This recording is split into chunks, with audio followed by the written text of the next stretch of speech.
Ooh, that's really abrupt. Oh, what's up, everybody? Give me 1 second.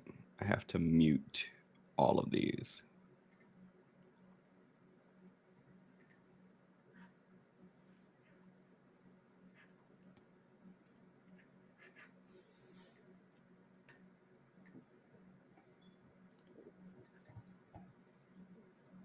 So if I put this at 0, do I hear myself? I do. Why am I still hearing myself?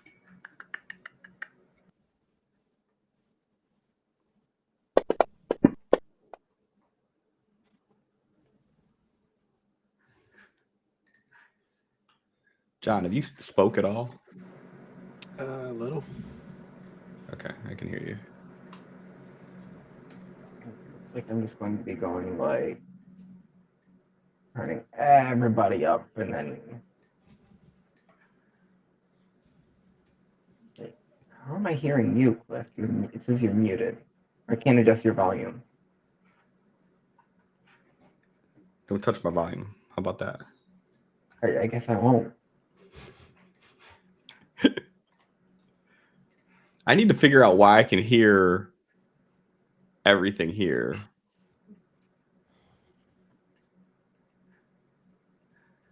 Are you watching your own stream? No. No.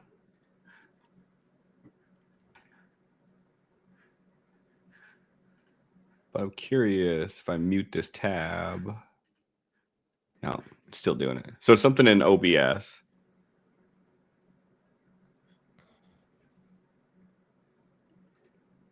Just OBS being OBS.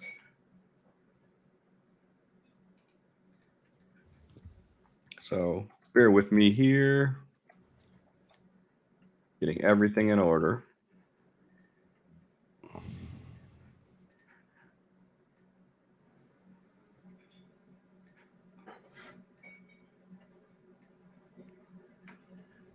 We're just going to keep sitting this big.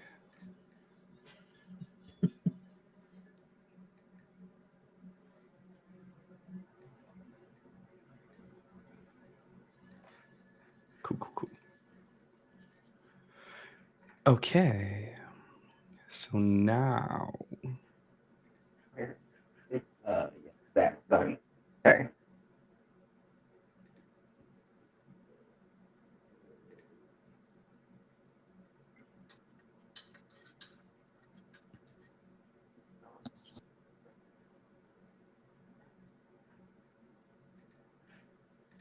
And I think I know what the issue might be. I think it's voice mod. Usually is. It's always voice mod.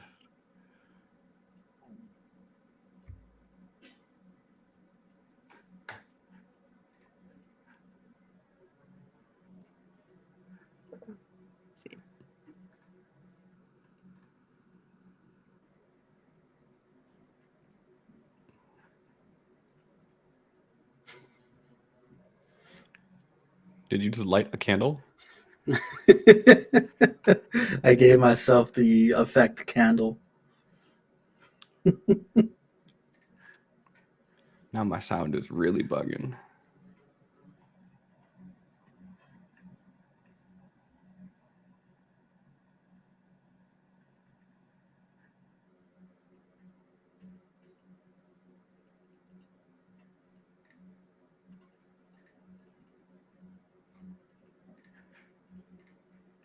Okay, what about now? Nope, still hearing myself. What the fuck? Is something on OBS? Oh, what's the word I'm looking for? Monitor and output. Nope, everything is set to monitor off. Okay.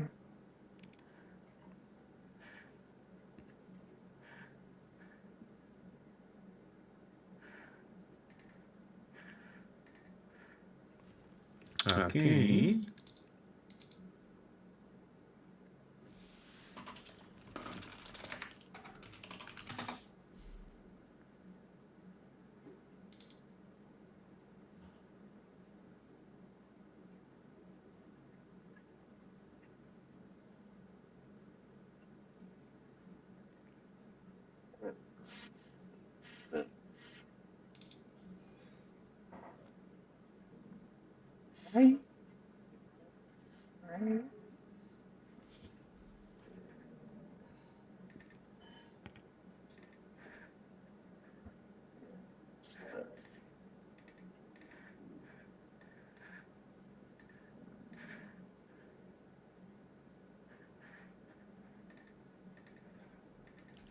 You gotta love how there's these things happen, and it only happens when you go live. Why the fuck is this so loud?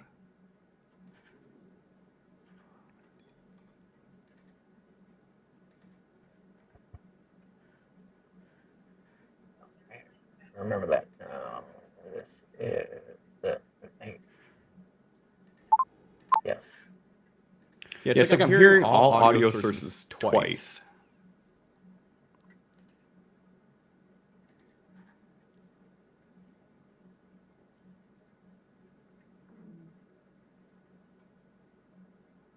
It's mine.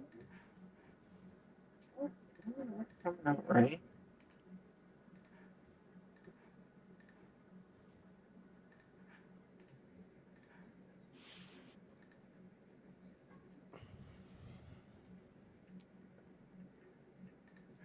Okay, did that help? There we go. Okay, got it. Got it. So apparently I just have to manually tell OBS to let me manually control the volume of these sources. And then I have to manually mute them. Manually. Did I mention they're manual? Okay, cool. Here we are. Not quite as luxurious as I would hoped it to be, but this is our session 0. So goal for tonight is to get characters created, and then sort of establish everybody's connection to the world, and establish how everybody met up in one place. Beyond that, we probably won't play too much. It just feels wrong to have like a first session and to be missing somebody. But I mean, Mother Nature do what Mother Nature want to do, so not really a whole lot we can do with it. I think to make this more fun for me, let's have everybody create their characters one at a time. Sin already created his. So who wants to go first, John or Adam?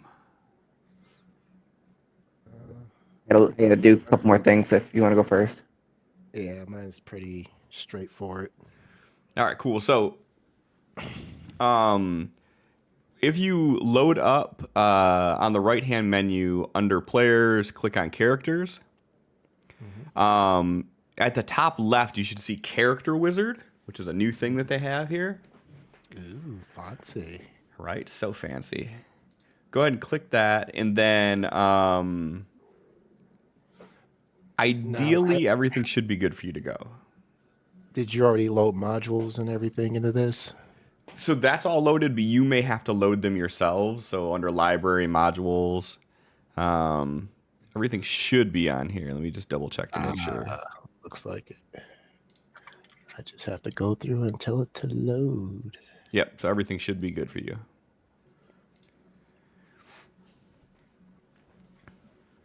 Also, Sin, you don't like this theme for Fantasy Grounds? It ain't what I'm used to. I did it because the background color of the dice tray matched the color scheme that I was going with for the layout. So I could throw it on the layout, do a color key on it, sort of like a green screen, but just remove that color, and then keep the similarity really low. So then that way you don't get a lot of like dithering around the edges of it. And it looks pretty chill on this thing here now. So you got like an official little roller underneath here. Yeah, I was looking at that when you first went live. I like that. And I stole your logo. Did you? Yeah. Oh yeah. Yeah, I figured if you took the time to make it, I'll take the time to put it on the little loadout here. Me writing time so I don't go crazy waiting. So John, For your ability score modifier, you could do any of the 3 choices, but whichever one you do, you have to stick with it. So if you do standard array, that's what you choose. If you choose to roll for all of them, that's what you get. Even if you get a 4 on one of your attributes, you're stuck with it. So Hmm. you can go for big money and roll, or you can play it safe and do point buy or standard array. Hmm. That's better. Bob says point buy or bust. Right. First off, why is it not letting me select my race? It's just stuck on Shadow Kai, and when I hit change race, it just goes back to it. Did you click the little plus sign next to it? Yeah. It just says add items. Yeah, that's it. And then it should jump you to the next page when you do that. Well, I mean, there's a change race button after you hit that, and when you do, it just takes you back to the previous No, no, no, screen. no. Don't click the change race button. Click the plus sign on the Shatter Kai, and then underneath the change race, it should have like your ability score increase. Like it tells Okay. you all the things that you can do. Okay. Are you not seeing that? Even though, no, I mean everything dropped here, but this is all like Shatter Kai shit. Is that not what you wanted with Shatter Kai? No. Oh, then click change race and click the plus sign next to the thing you want. Yeah, that's kind of the problem. Like You hit change race, it just goes back to the first screen that has Shadow He Kai doesn't. selected. You don't have any of the modules loaded. oh yeah, you don't have player's handbook loaded. That means I loaded all of them. Let's see here. Let me go They back might still be here. loading. Actually, I don't have all of them loaded either. 5e basic, Master Sky, Player's Handbook, Tasha's Xanathar. Hey, there's and make sure you have player's handbook, Tasha's cauldron to everything. That should be it. Yeah, everything's loaded. Okay, so when You I have the went book open. back, no. So after I loaded, it looks like it doesn't do it in real time because I closed out of the character window, went back into it, and Oh, now it looks Yeah. like they're loading. gotcha. Yeah, that may be the case. It might be one of those things of like it loads it when you click the character wizard, Mm-hmm. and then you got to click off of it. So that's good. At least you got to figure it out. And I'm trying to adjust everybody's volume on the fly here because John was peaking, according to this. I got him down to Bob's like 90 now. already asking about stream loot cards. Stream loot. Motherfucker. So stream loot cards are gonna be a thing, but not tonight. Tonight we're just gonna be doing a session 0. I don't even know how long this is gonna last tonight. Megan has no power, so we couldn't do a proper session 0. Also, why are my lights so fucking bright? I look like a damn ghost, more so than usual. So because we couldn't do the proper session 0, or like the first session that we wanted to, we're just going to do a session 0 just to get character creation and everything established. And then go from there. Let's go with 15. How's 15 look? I still look fucking just like a ghost. Am I this pale for real? God damn. Don't adjust your sets. Let's see. I feel like the camera is trying to compensate for the fact that I have the light off. So it's going into low light mode, which is fucking everything up. Alright, we're just gonna deal with this for now. How is it I turn on more light and I look less pale? That doesn't even make sense.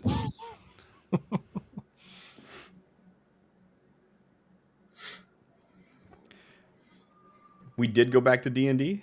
We're back in Amethil. And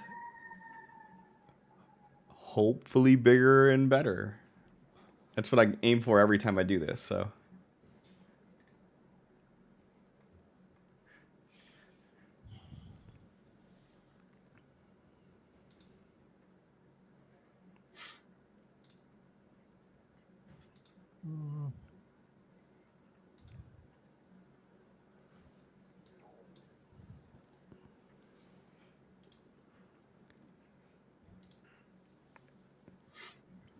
Another neat thing that they did too, John, that you haven't experienced yet is they actually have Sirenscape basically embedded right into Fantasy Grounds. Oh. Kinda. Kind of. It worked once. Well, it works every time. It's just you still have to click on the link is the thing that sucks, but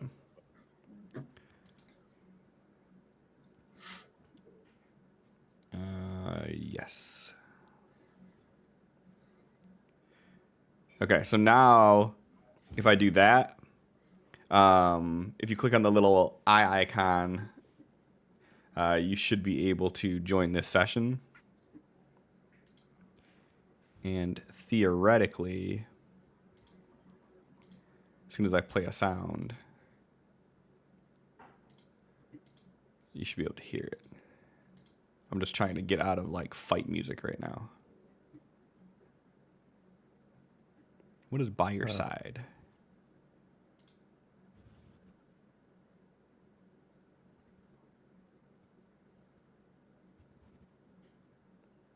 Yeah, there's no music playing yet, Bob. I'm still loading it.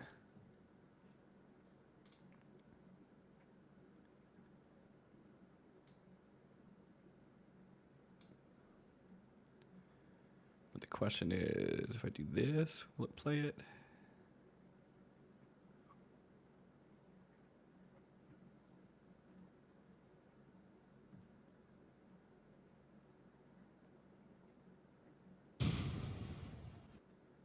I don't want to play a battle sound though.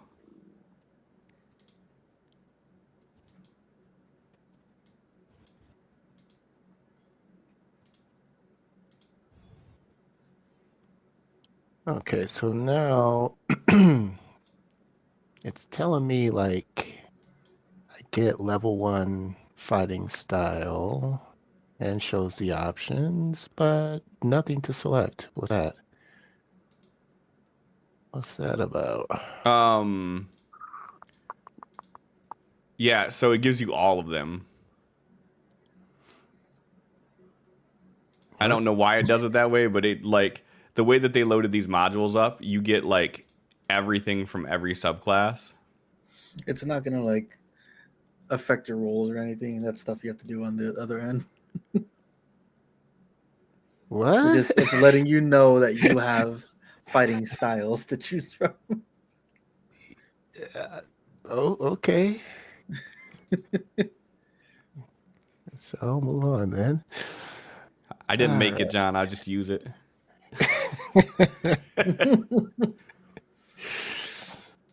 Uh, I just had a massive cramp in my thigh. I was wondering why you went vertical. Just off camera. Yep. Like nope. I'm gonna step aside for a second. all right, Sin, did you do point buy or did you roll? I rolled. I'm average as fuck. Oh shit. Yes, I am a newer face. Hi. Look at this magic item I made for all of you. You're like, that's a rock on a stick. Yeah, but it's a sweet rock. Right? Right. Gives you a +1. So All right, I'll go ahead. this link to Sirenscape, it literally just says /player. Yeah. Yes. It just threw me into my own player. Same. Good. Hang on. Go to Sirenscape. Log in. Which I do have Sirenscape separately loaded in. We're There we gonna go. do it. We're gonna do it that way. Turn down the music now.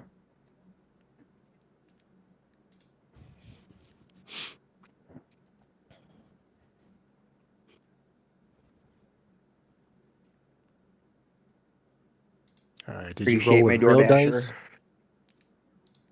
What was that, John? Did you roll with real dice or? If you click it, it'll automatically roll it as soon as you click it. That sounds scary. Yeah. I mean, if you want, you can do. I think there's a way you can actually do the. There's a way you can do the drop one. I don't remember what it is. Like you can manually just type it out to do it that way, Mm-hmm. or you could just roll. Right click on this D6, roll 4 of them, and drop the lowest. Or you can just do it the automatic way. I will say I've made 2 characters doing the auto roll. This one that we're playing with and the one for Thursday. My guy for Thursday has a 19 in one of his stats already. Shit. So, All right. this guy got Are a we 9. are we at least gonna roll them all and then decide which one goes where? Yeah. Yeah. So when you click it, if you click the button and it rolls all of them, it's gonna auto assign it. But you can click and drag them to other places. You don't have to keep them in the one that they go to. Okay. I'm not that mean. I'm scared. Okay, here we go. Let's click on the dice, right? Is it? Whoa, what the fuck? Yep. Wow, that is Oh, so many John. ones. Oh my Oh, god. John. That is awful. I want to spin a Benny.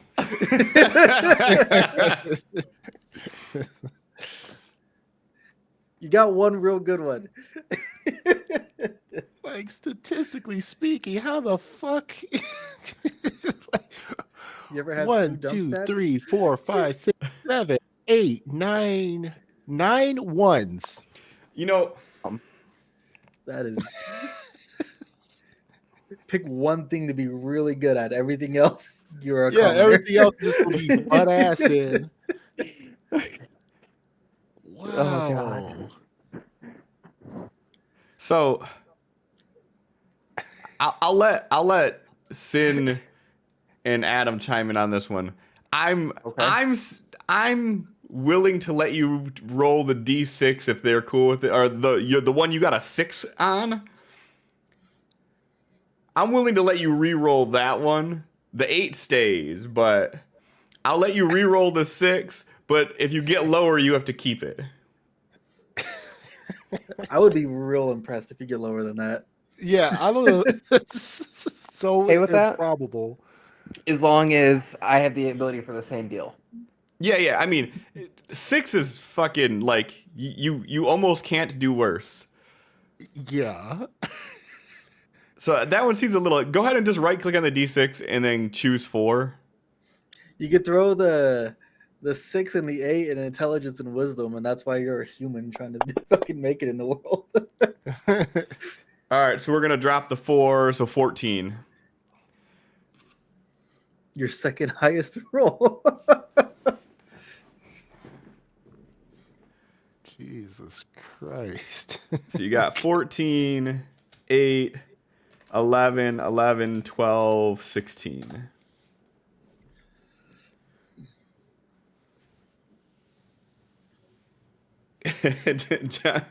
Bob said, "Remember when I said point by our bust?" I know, but I wasn't gonna Right. leave Sid hanging. Oh, don't worry. I'm gonna be right there with you. So what do you have? A I need to +2 plus. No, that's a +3, right? Yeah, Mhm. +3 +2 I want Plus a one. -1 0 0. So 3 2 -1 0. I'm trying to manually So edit negative this. 1 0 0 1 2 When you say you're 3. trying to manually edit it, what do you mean? Put the points actually onto the sheet here. So just drag them. So at the like underneath where the actual rolls are, you'll see like under base. Just click and drag the box in base to where you want it to go. And then for the 6, go all the way down to the bottom to override, and override the 6 with the 14. Okay.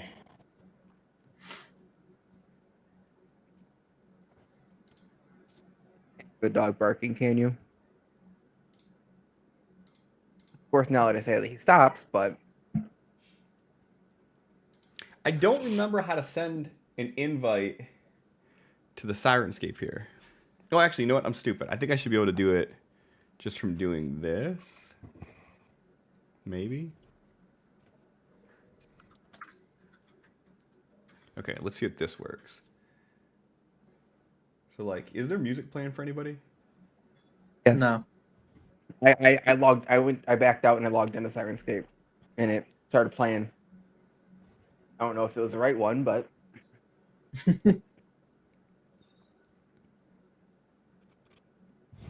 All right, what happens if I do this? yes. Your link ends in E6CF. Ah, I don't know. That's what I'm trying to figure out here.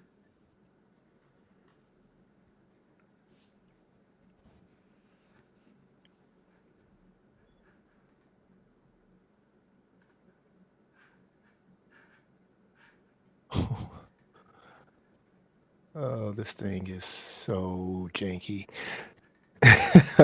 Put the 14 override in there, Uh-huh. and it's still showing as a -2 con. Interesting.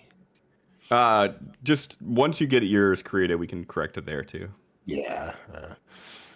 Let's see.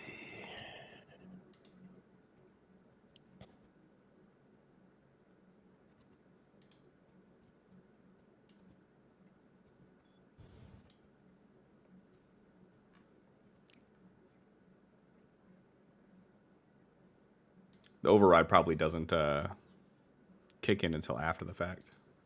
Yeah. Right.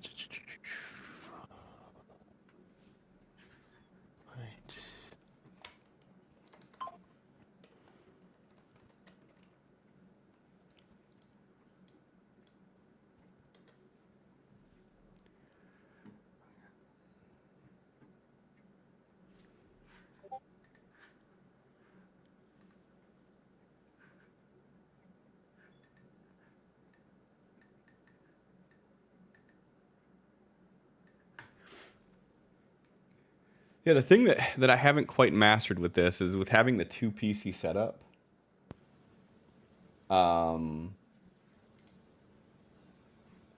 Getting the sound to work for me. Because theoretically, this should be working, but for some reason, it doesn't.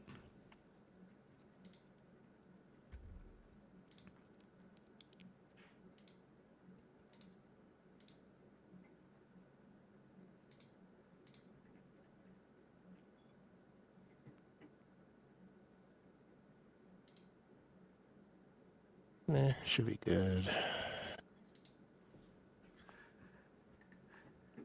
What's our starting wealth? Whatever your class starting wealth is. I think fighters get like 5d10 or some shit like that. With numbers, not just player. 5d4 times 4 10. times 10. So yeah, just roll 5d4. Damn. There you go. Got 1,000. Oh, you already did times 10. I thought you just rolled that for some reason. I was like, holy shit. 100's pretty good though.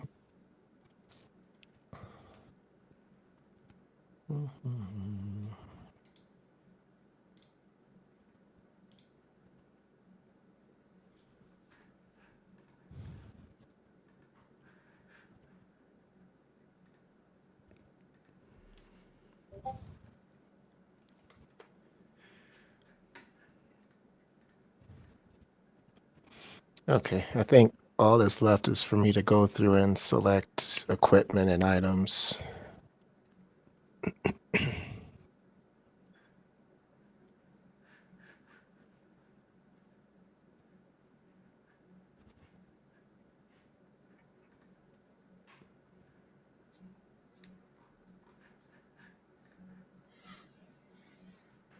So now that I'm logged in on Sirenscape,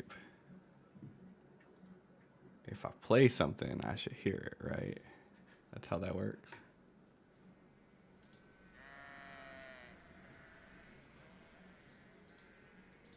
Okay. So what I'm playing is not... It's so weird. So it's not the shit from Fantasy Grounds that's actually playing. It's the sounds that I have on here. So like a spell sound. There we go. Okay. Okay. We're good here. That one was just called Castle Siege.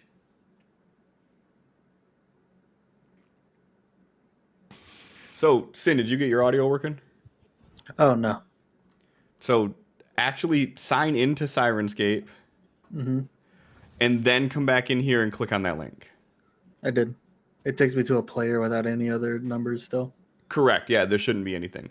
And then what I had to do is like there was like a spinning dial. I just clicked on the spinning dial. I don't see that anywhere. In fact, actually, I think mine still looks like that. Yeah, mine is just Playing like music, then we'll do the good music. is anything playing at the moment, Flo? I just started playing it. I got nothing here. So then what I'm really curious about is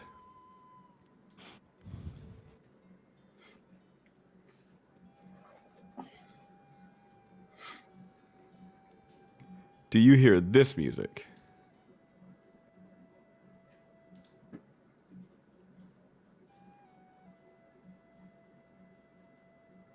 I'm guessing no, because no one said anything.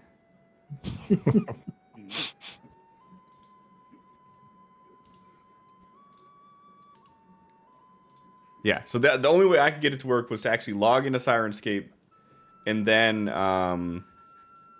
click on the link.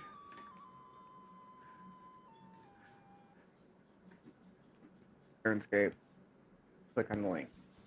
Yeah, I have the Sirenscape app open and I have the web page open, and neither one of those are working.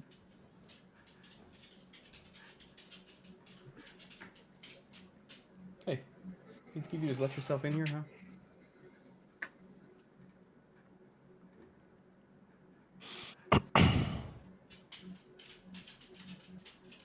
Adding in laser pistols. Yeah. No. No laser No. pistols.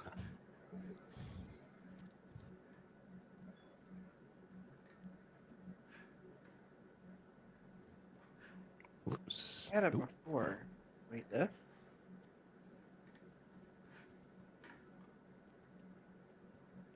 Okay.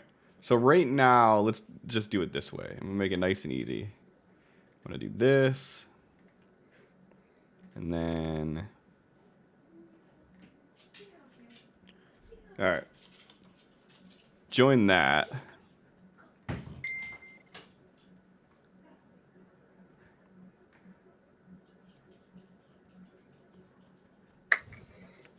All right, so Adam's in, John's in, Sin's in. Okay.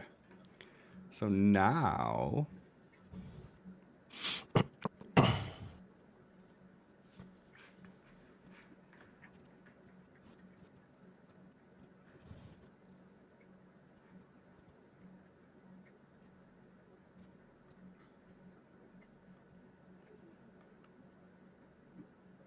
have to find this specific sound. You ready to hit play now? In the bottom?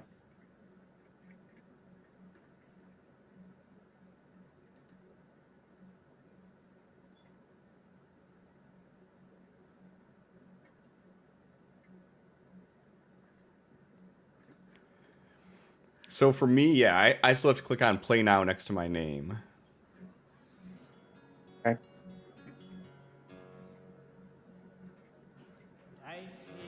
Oh, I hear sounds.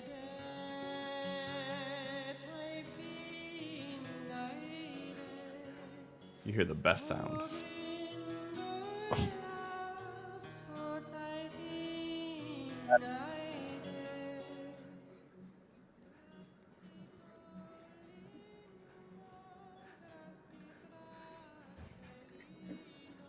All right. Did that work for anybody else?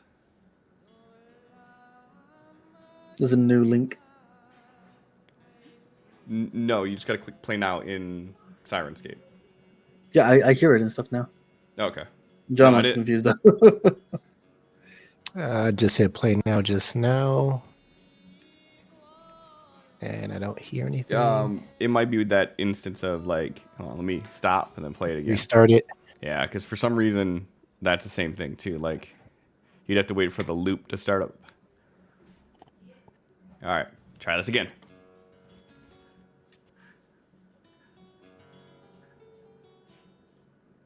I hear it. Got hearing it now? nothing. Nope. Sin, are you hearing it? Mhm. Okay, so this is a user error. Sure. These You gotta- currently together in sync. We recommend that players use one or the other. Okay, so they telling me I should turn off the Sirenscape app. Yeah, I just used the web app now. All right, so that's gone. There's a new link in the Fantasy Grounds chat. Yep, that's Oh, what I'm John was in. already in. John was in before everybody. Let's see. And then I click that's- play now on the top right of the screen. Yep, that's already clicked. And that means you can hear stuff now, right? Incorrect. But John. Hold on, I'm gonna try stopping the music one more time. Mhm. And then starting it back up.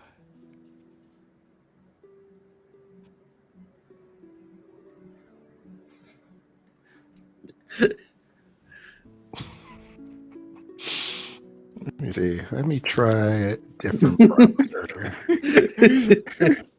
Let's go with that route. Boom, boom, boom. I got All a right. support email from Sirenscape.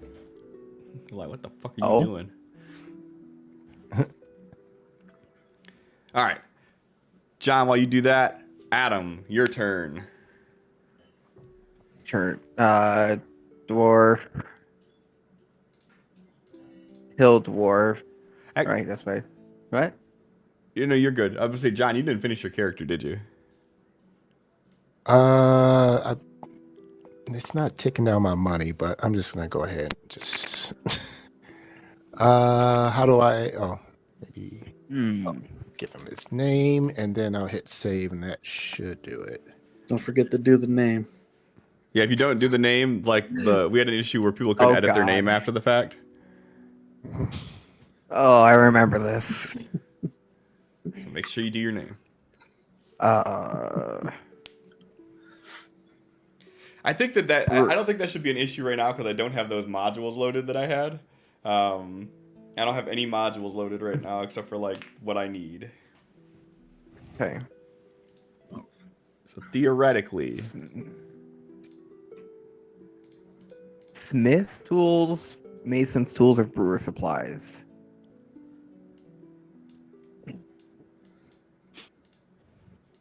not my call. I know. Let's go with this one. Okay. Next.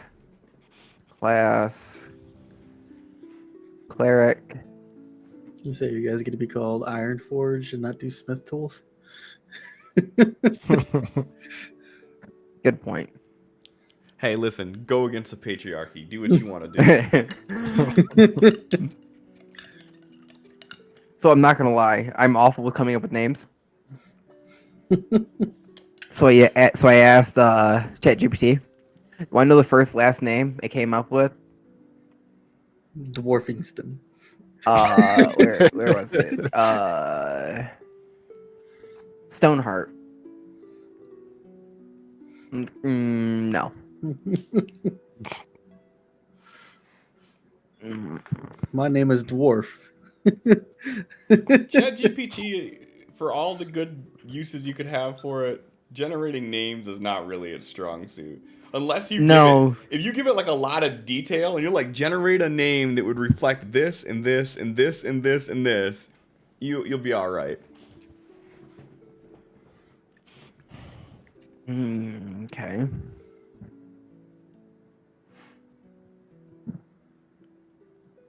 Rock and stone. Go with this. Divine domain. Death domain.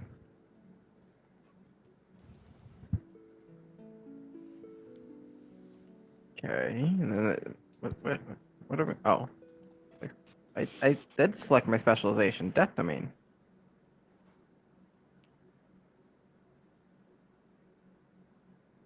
Why are you still mad? Stop making him mad. Are you feeling mad? Yeah. Spells? Oh, spells. Oh, I forgot to think of spells to use. You're a fucking caster. How did you forget that? I don't know how I forgot that. You're like, I know I'm missing something here. You're a cleric. You do prepared spells. It's fine. Doesn't matter what you pick, except for cantrips. Choose your cantrips. Bob Careful. said fireball. Just cast fireball. Mm-hmm. I don't know if that's an option for a cleric. I get 3 cantrips. So, really? You don't gotta show off. Well, then I was surprised by that. Okay, I'm used to only having 2. I only get 2. What? Speaking of What? which, I'm gonna go through with it and not take mending. Are you? I am. Wow. Guidance. Uh, What is this? but like, you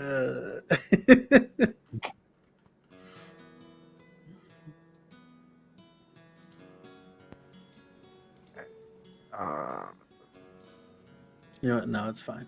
I'll keep mending. You know what? No. I can't. It doesn't seem like it's that hard of a Light, thing here. because It is though. someone here likes to play in darkness. Who that? Oh, I don't know. Who is that? There seems to be a theme. I know what you're talking about. Yeah, of course you know. You don't fucking know me, Adam.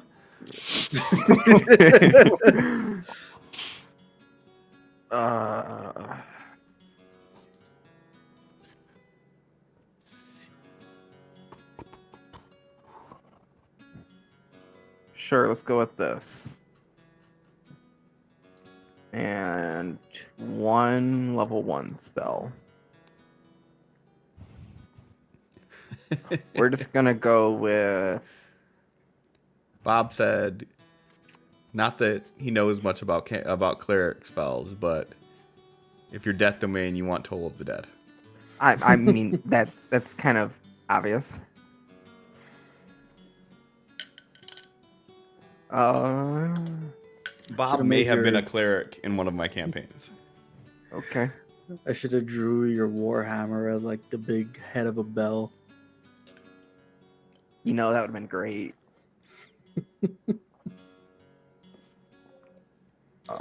What does this do?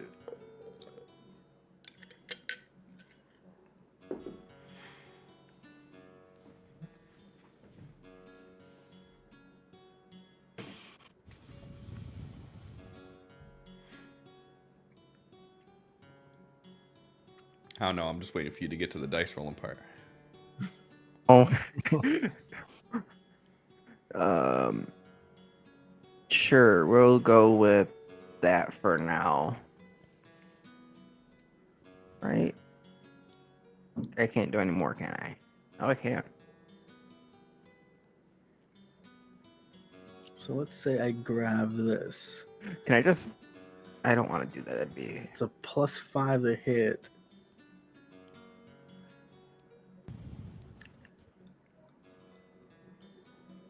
Hmm.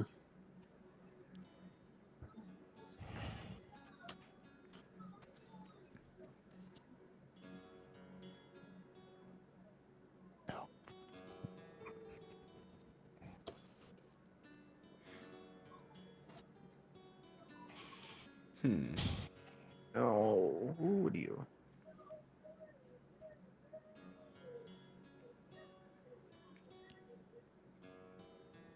Okay, we're going with that.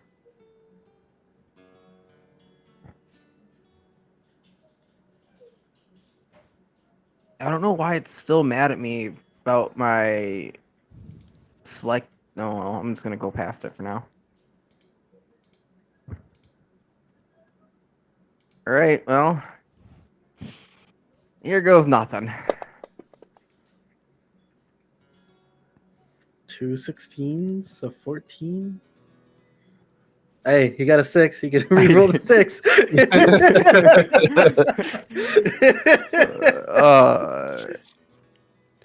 So Wait, that's again, wait, leave this up to everybody. He only has one sub 10. Mm-hmm. Sin, when you had You a can sub roll that 10, 6. I made you keep that. Mm-hmm.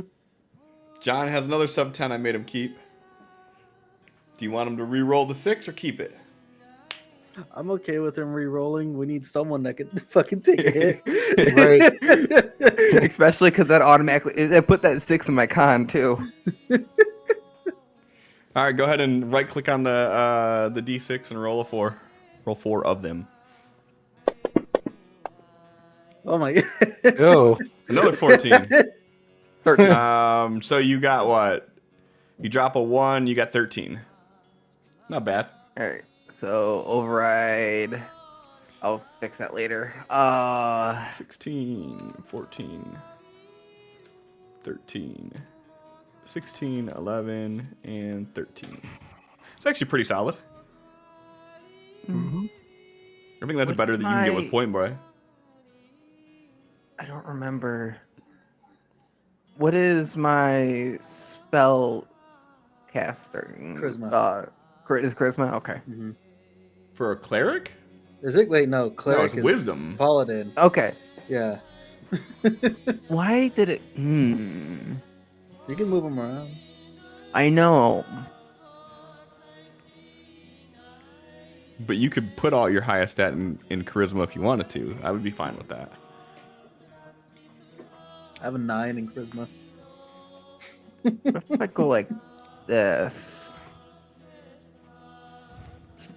That's a 13, so that's a +1. No, but yeah, right? Yeah, it's +1. You know what feature I want Fantasy Grounds to add is I want to be able to see you guys building the character while you're building it. You would see a single spell pop up, remove, pop up, remove on my fucking spell list the entire time. Like, do I fucking want this? Okay. I think I would take a damaging spell when I unlocked my 3rd cantrip at So level what's 10. this? At least then it'll do some damage. What did I? Okay. Playing an artificer. Come on, Bob. I put the little Oh. icons on there even. Sin looks like he's looking at his icon.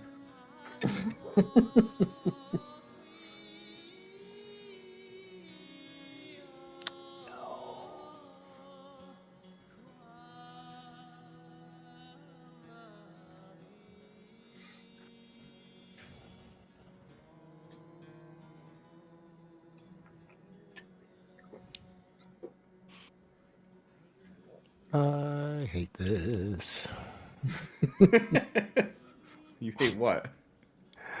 I wanted to go with the variant human bonuses, not the standard, and it's not letting. It didn't let me in the creator, and it's not letting me afterwards. Did you click variant human or did you just click human? Yeah, thought I clicked variant human. It's still only saying human on the sheet though. Then you just clicked human. Yeah, you Bullshit. just did the regular ass human. That's stupid. I mean, go back into the character creator, create a new character, and just manually put in the stats.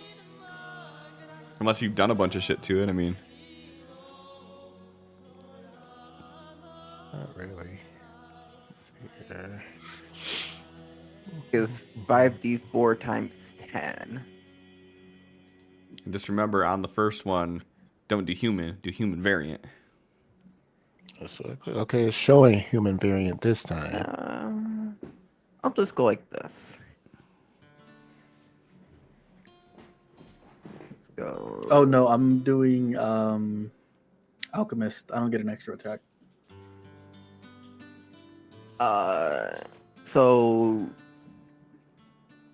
scale mail, because I'm not proficient in chain.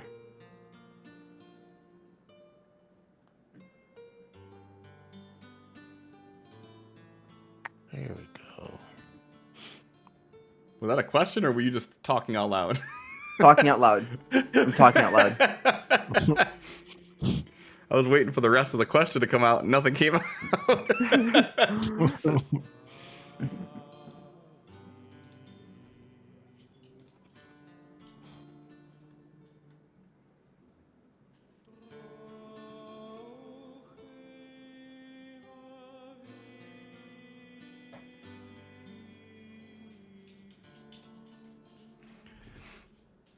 And while Adam is finishing up his character, remember to think about your character's connection with the world,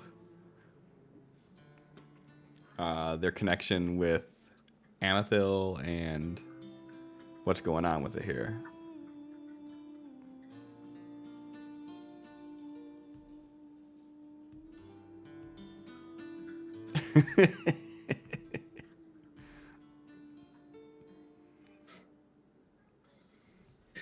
Yeah, Bob, I got one good roll for my stats, so I'm either gonna have like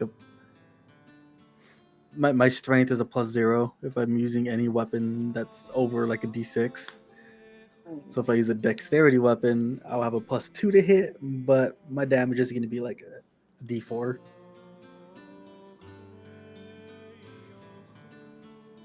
But I'm playing support, so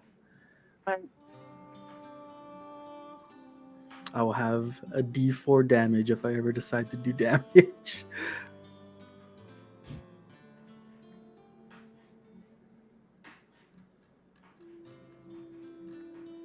Please, what is this?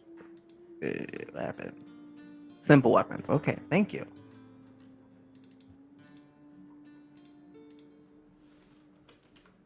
So, simple weapons. Okay, never mind. I did the same thing.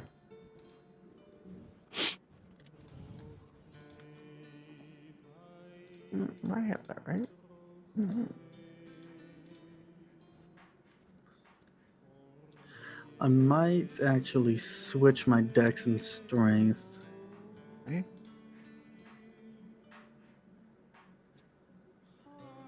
I don't think I need dex for anything, right?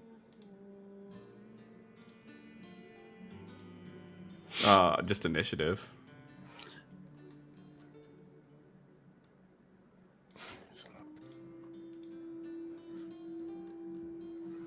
Yeah, I must swap my strength and dex.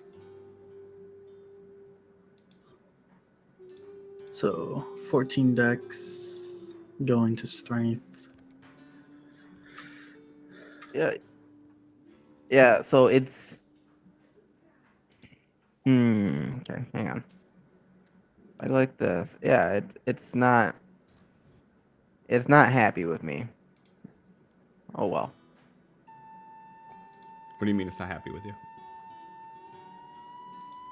It's saying to select divine domain choice when I have my divine domain selected.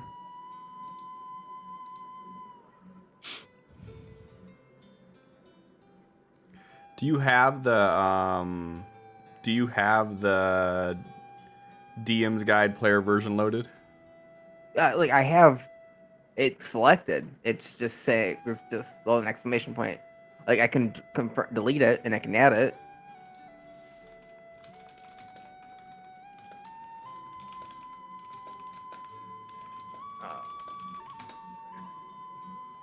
Like here. Where'd you? Yeah, I look like this. But like that's what it's doing.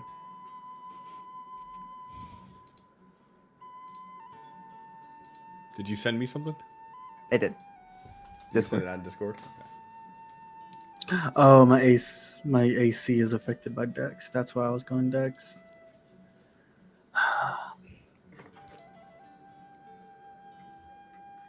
So if you Alright, choose never anything else, does mind. that not do it look the same?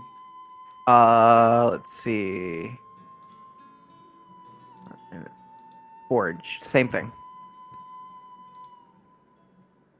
Grave, same thing. Let's just do a regular player's handbook. Knowledge, yeah, everything's doing it. So is it just cleric is broken somehow? It's just giving me the warning. I should be fine, I hope.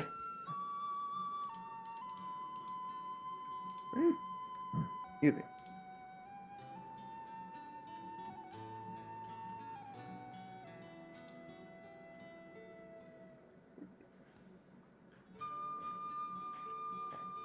Yeah, let me know if it'll let you actually do it if you click commit. Ooh. Oh, looks like it did. I'll take that AC.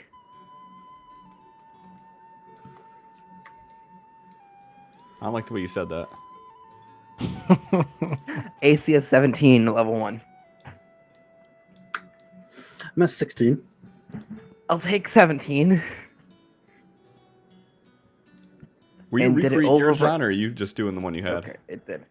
Recreating. Okay. Almost done. Just selecting a few things.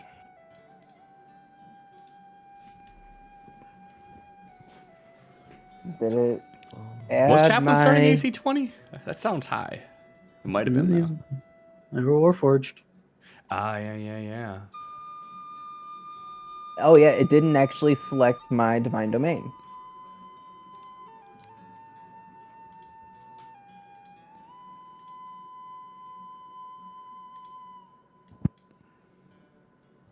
It says Death Domain, though. Where? So if you click on the little magnifying glass to the right of Cleric 1, at the very bottom it says Specialization Death Domain. Okay. Did you not get any of your level 1 shit? Uh, Divine let me- Domain. Let me refresh myself on what I get. Death domain. Proficiency with martial weapons.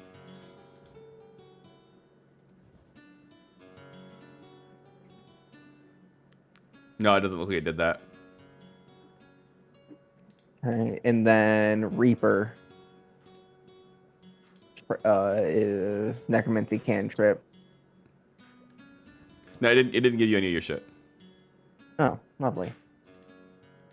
It gave you the wording of it all, but it didn't actually give you anything somehow.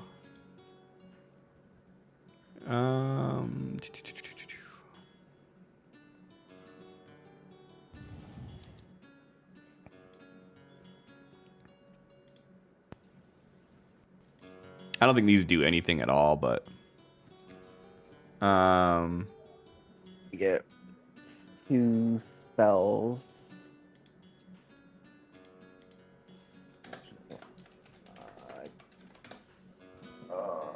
Where is character spells?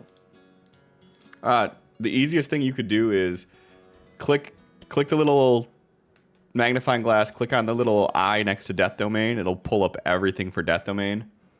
Yep. And then you can just drag that shit all over. I didn't realize it was spamming chat. It's Oh not no, on I mine. just submitted my replacement character. And you moved your stats around? Yeah. Why is this? I think you shortchanged yourself one. What do you Or did- mean? Well, I'm looking on your old one, and your strength was 13. Now it's 12, 17, Right. 14, 8, So with the Barbarian 9. Human, I choose 2 different abilities to raise by 1. And then with the default standard human, all stats go up by 1. Oh, okay. Wait, Varian only gets +1 to 2 different ones? Yep. And then I get an additional proficiency and an additional feat.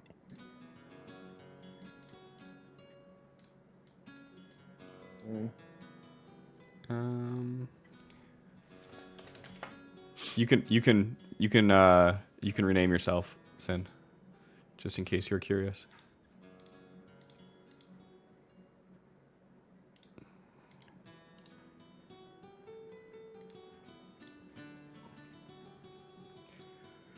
All right, there we go. You heard it here first. John's character has 3 feet. It's canon now.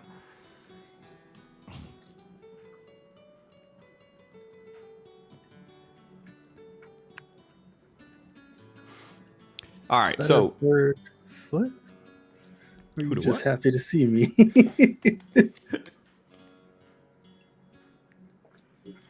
all right, so some of the things that we would normally discuss more in private, we'll do in public forum here for our session 0. So one of the things that I want to get everybody's opinion on is interactions, chat interactions. My idea this time around is for the interactions to operate slightly different than how I've done it in the past. I don't personally like the interactions where it's like the chat can immediately heal you. I don't mind that that happens, but from like a storytelling standpoint, it doesn't make sense. Because like, why is it that your character healed this one time during battle, but then like never heals any other time? Like, why was it that you were suddenly able to get that burst of healing? And that kind of gap in the logic is why I don't like it. So my idea this time around for something like that is to allow chat to be able to give the players things that they find after an encounter. And by encounter, I mean, it could be a combat encounter. It could be like you're literally just searching a room and they could play one of these cards and, you know, maybe you find a healing potion inside that room. Something like that, right? So you'll be able to get the healing from the chat, but it won't be a they administer health points to you type thing. That make sense?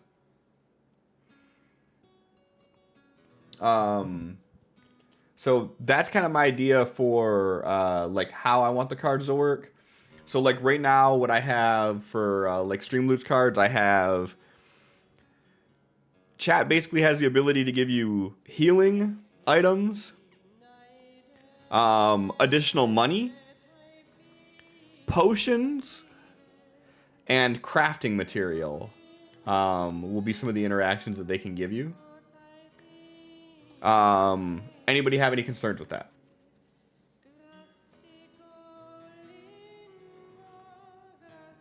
Guys, this feedback is terrible, let me tell you.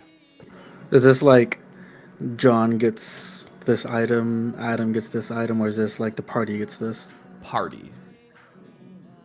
Okay. That's how I have it right now. I mean, if you prefer it to be character specific, we can do that, but right now it's just set up like there's a bag and chat gets to put things in this bag, and then at the end of the whatever encounter, whether it be a combat encounter, a social encounter, you just looking through a room,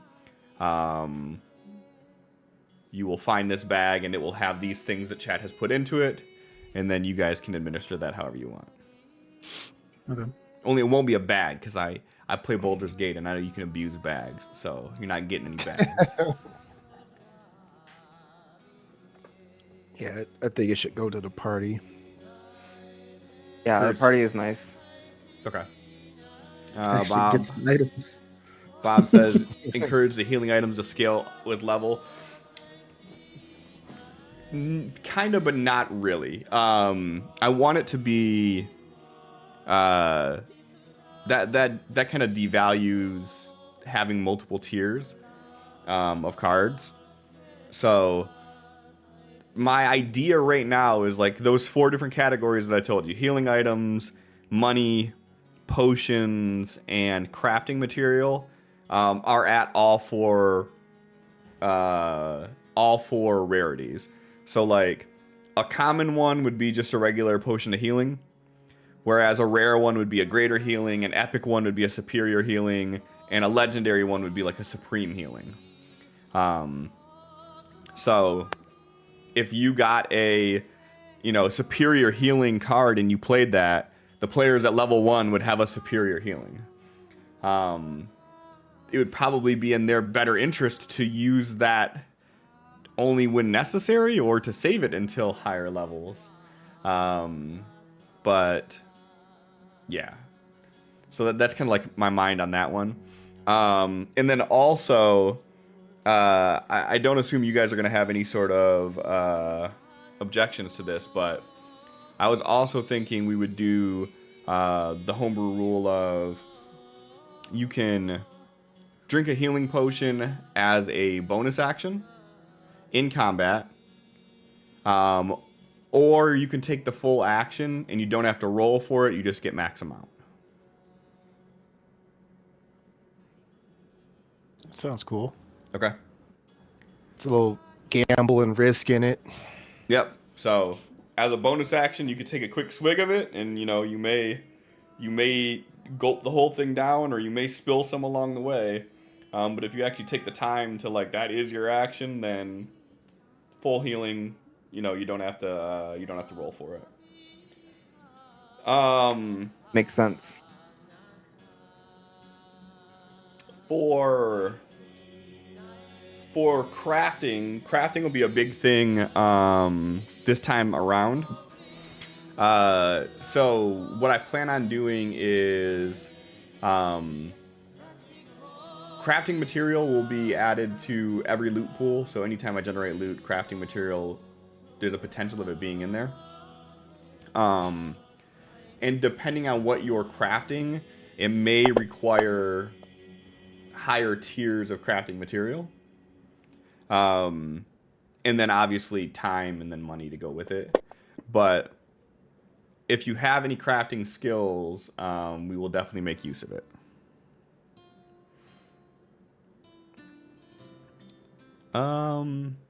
And then as far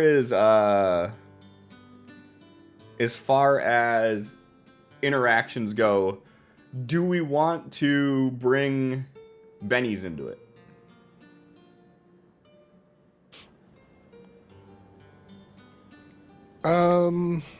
My opinion, yes, but like we used to do where there's ways to get them. Like recap, doing something really fucking cool. Yeah, not just through cards, Right. but through in-game shit too. Okay. Do we want to do something like Savage Worlds has, where you start off with X amount of bennies already? Or should you start out with none and have to earn them from doing shit? I think 1 per session, like the inspiration. You can have 1 per session, and if you do something in that session, you can get another one or whatever. Yeah. Okay. And Adam, for your knowledge on this one, so in Savage Worlds, there's a mechanic called bennies, which is basically it gives you the ability to re-roll any of your die, or you can inject a story element. So say you guys are running through a city and you're trying to get away from people and you're not able to get away, you could spend a benny and say that there was a ladder there that wasn't necessarily there in the initial description, and then then you could use that to your advantage. So you can inject story elements to it. That was pretty much the major mechanic with it, and we had it in our D&D campaigns because I like it so much. We brought it in, and I don't know. I just like the idea of it. It just kind of gives you like an oh shit button. The only thing you are not allowed to Benny is a crit fail. Which is probably the thing that you want to Benny the most. Oh, because everybody's doing this, so I'm drawing one too.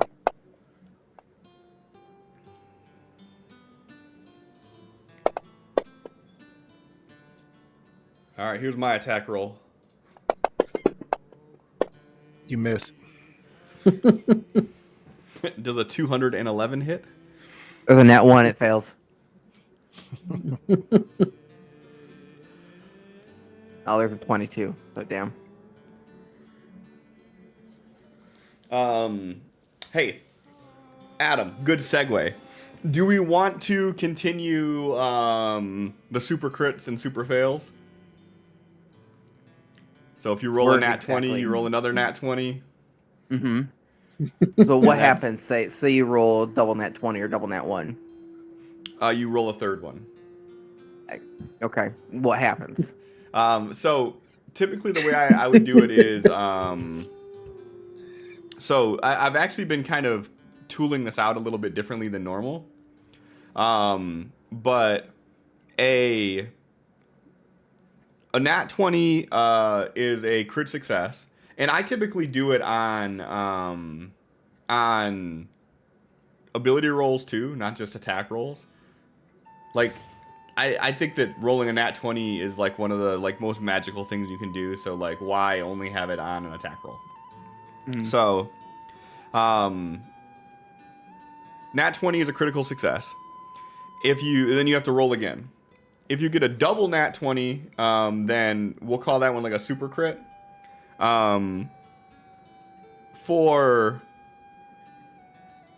Think of it like succeeding with style is how I like to put it. Like you can add flair to it, do more. The one thing that I have been tooling with this is on attack rolls. If you get a double nat 20, automatically do max damage that you normally could roll, plus roll an additional die. So that way it actually feels like So max impactful. damage on the crit. Yeah. Okay. And then roll an additional one. Okay. And then the joke that we've always had with it, and we've only had it happen one time, would be if you get a third one. So for a crit success in that matter, basically whatever you're hitting is dead. Unless it's a boss, it's dead. Okay. You rolled 3 nat 20s back to back to back on a single hit, like they're dead. On a boss, it wouldn't, but but again, it'll be a critical success, and then with style. Now, the exact opposite could happen too, though, right? So a nat 1 is a crit fail. Crit fails typically just mean whatever you were trying to do, you have no chance of being able to do that. So if you're doing an ability roll and you crit fail, you don't get a chance to redo that. Like, you just can't do what you were trying to do. Now, if you roll 2 1s back to back, you're also going to be injured by whatever you're trying to do. So, that is like failing miserably. And then the joke that we've always had is if you roll 3 1s back to back to back, you just die. But in canon, that has happened. Party member with an Eldritch Blast. But yeah, so in practice, it has happened. We've actually had one person who has rolled a 1-1-1. They did not die, but typically, what I'm gonna make happen, there's something. They did drop to 0 hit points because of Very true. Thank you, Benda. You gonna explain it? So me and another player's characters were at ends, and they tried to cast like mind read or like whatever, detect thoughts or something on my character. Rolled for it and got a triple crit fail. So instead of actually casting detect thoughts, they cast an Eldritch Blast at me. So the result was he attacked me. The party leader was like, "Y'all two need to handle this." So we fought. It But didn't yeah, so last very long. on a triple one, essentially, the worst possible thing that could happen in that scenario is going to happen.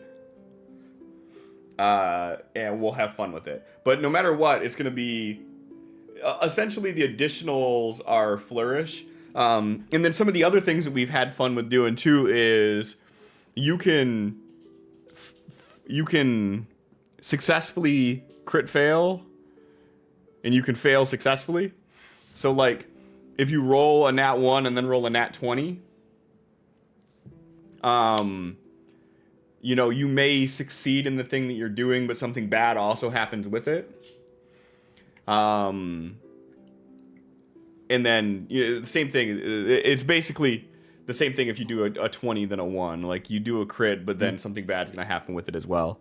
Okay. So it just adds a little bit more dynamicy to it. Okay.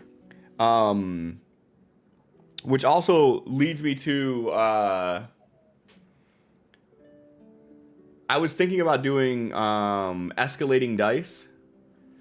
So like, say Sin cast guidance on somebody, and then Adam cast guidance on somebody. Have those abilities stack.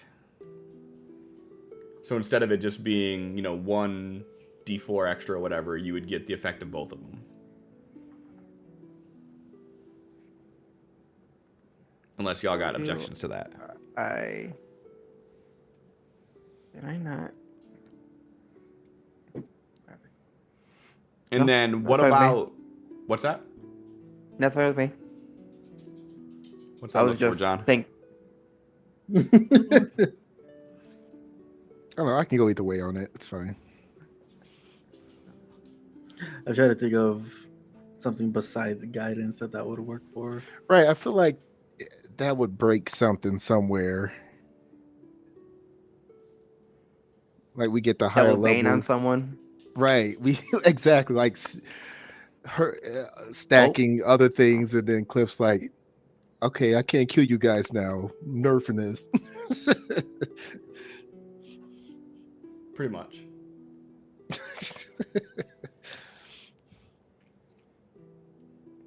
Because obviously that's my big goal is just to kill everybody. Did I Sin would fully say drop? just for the fact of whatever we're not thinking of right now. I think because the rules are built on Action you can economy. get effects, from different sources, good, but same sources stacking. I just feel like that's going to break something. Okay. We don't got to do it. I wonder if Sin just lost power. I was wondering the same thing. Because Sin just dropped off completely. Is Discord active for him? He is still technically online. Oh, yep. Internet gave out. Oh. Okay. So Bob, to answer your question on that, the assist action if 4 people are trying to break down a door. So, the thing that I'm going to be doing with this is if more than 2 people are trying to do any task, it's going to turn into a group task. Which means that everybody is going to roll for it, and we'll take the average of the roll. That way we don't have to worry about a scenario where we have too many cooks in the kitchen. Especially like on tasks where like the alternative to it was me being a dick and going like, all right, well, if the 4 of you are trying to do this thing that clearly only one person should be able to do, you now get negative penalties because of the extra people doing it. Kind of like you know, if 4 people are trying to carry the same basketball, like they're not helping one another doing it at that point. So it becomes a group check. So that one I'm not too worried about, but we don't have to do the escalating dice. That's fine. That's why I'm bringing it up right now. To the same token, what about, do you all want chat to be able to give you +1, -1s on rolls?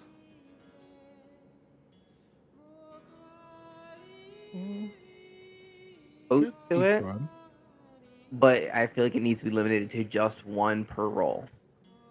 Yeah. It can't like, be stacked. So like Yeah. multiple people give you +1, +1, +1. Therefore, you have +3. I feel like it should only be +1 on 3 different rolls. If that makes sense. It does. Doesn't sound very fun, but it makes sense. Because I feel like if someone has a grudge on someone, then they get 5 negative ones. You don't get the Then. point of these cards, do you? Oh, I know. I do. I do. Do you not remember Savage World? I was here playing cards.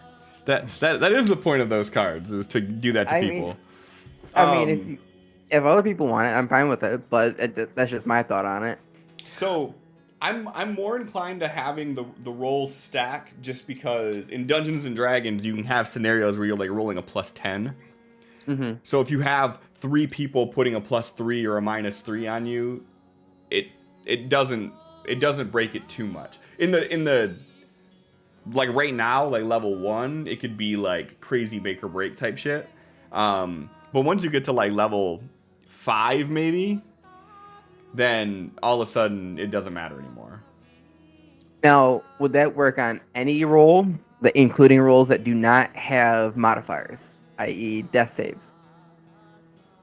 Yeah. Yeah. See, the thing that's hard about it, right? And this is one of the issues that I've had with these types of cards in general, like even like the healing ones. One of the issues that I've had with it is, regardless of how low latency you get it, there's always that slight delay between when the card's played and when we can use it.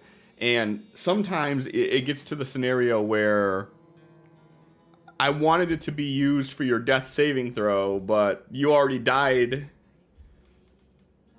and now you can't. Or like, I wanted it to be used for this next damage roll, but you used it on your next healing roll instead. Or like, it gets a little wonky if you're trying to say like, I want to use it for this specific thing, because we play it in real time. We don't wait for interactions to come through.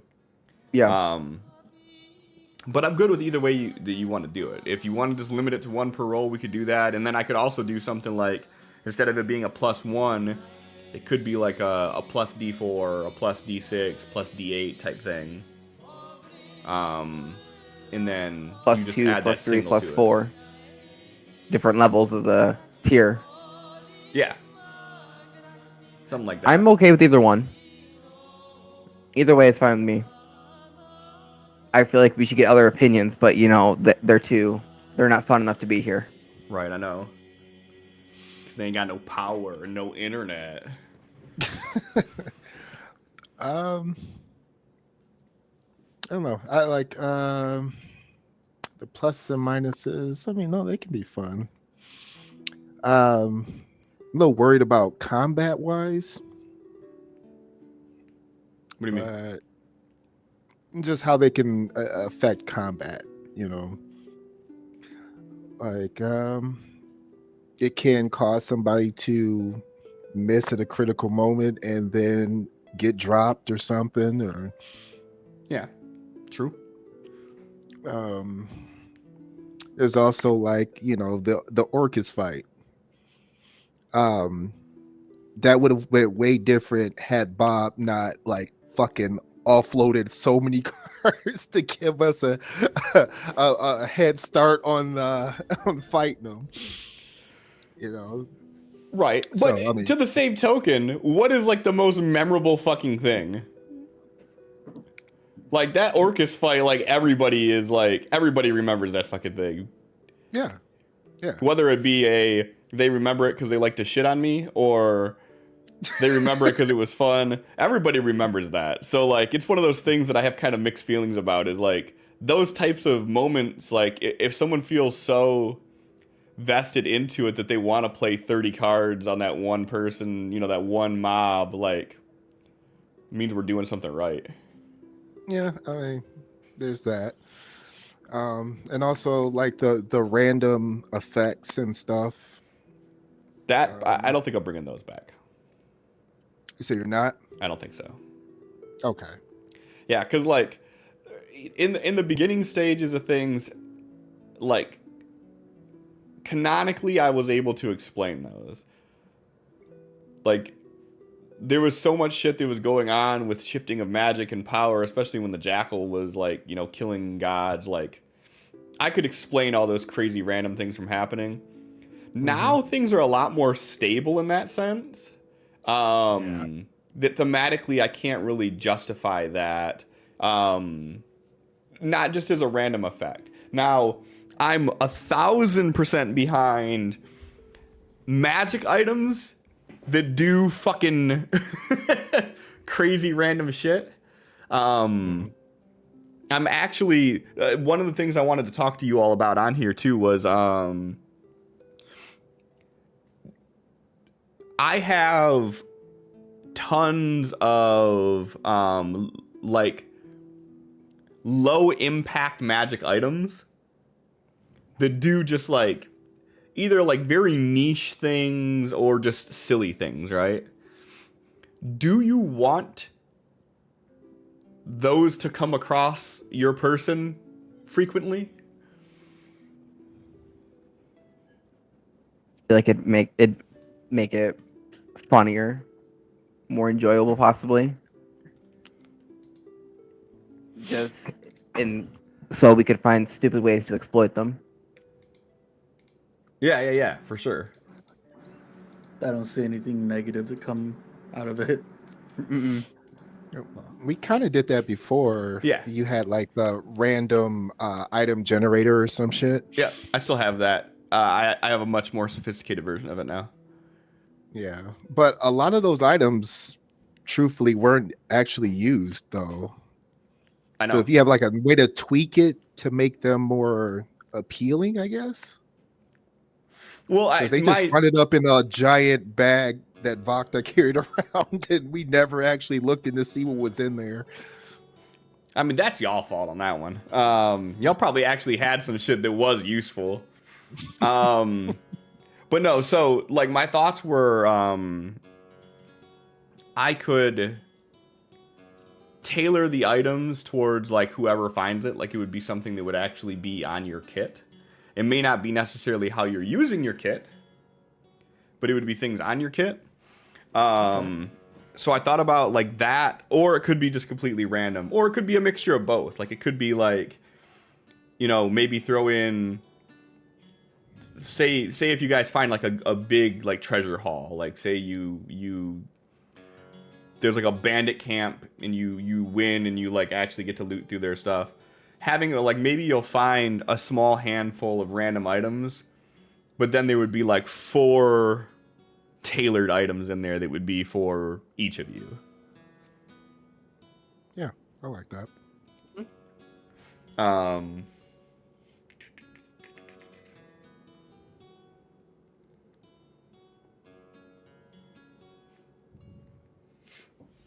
All right. But yeah, so the wild magic effects, I don't think I'm gonna bring those back. Or if I do, it'll be like I said, it'll be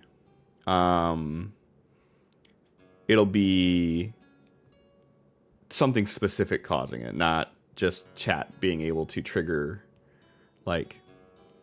What was that one that you had, John? You had one that was really fucking weird, and I can't remember what it is now.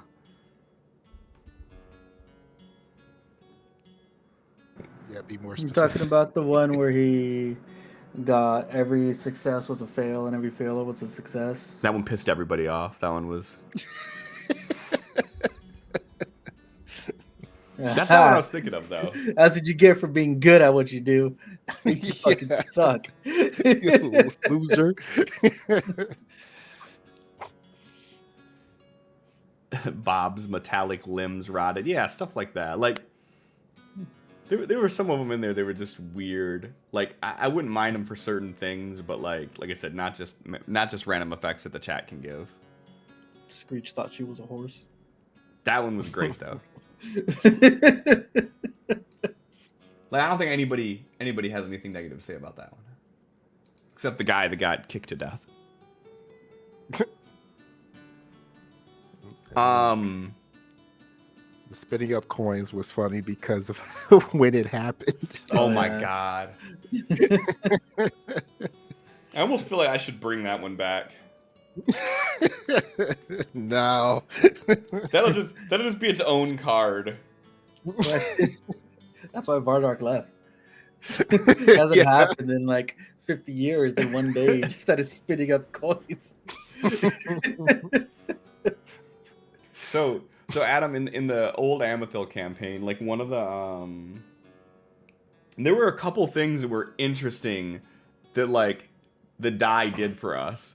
One of them being anytime Vakta, who's the queen of Amethil, would do something, and Vardrak, the king of Amethil, would roll a perception check to see if he could see it, he would fail every time. And this is and Vardrak had like a +7 or some shit on perception rolls. But it was mid, but it wasn't that great. was it a 5? It was something like he was just decent at it. He was just getting the bonus from his proficiencies. Is that what it was? Yeah. Yeah. Okay. Not proficient in it. But I may be wrong on this, but I think 100% of the perception rolls failed. And then the other thing that we had is there was a card that would make, it was one of the Table of Fate. So we had Table of Fate, which it was similar to how we had it in Savage Worlds, but it was, I think in Dungeons and Dragons it was probably a lot more. There was a lot more to it. But one of the random effects that could happen to you was that you would randomly just spit up coins. And it never failed that would happen during like a pivotal moment, like something actually important was going on, and then someone would spit up coins. To the point that like the players started seeing it as an omen. Or not the players, the characters started seeing it as an omen. That like every time someone would spit up coins, something bad was about to happen. The first time it happened, Divian died.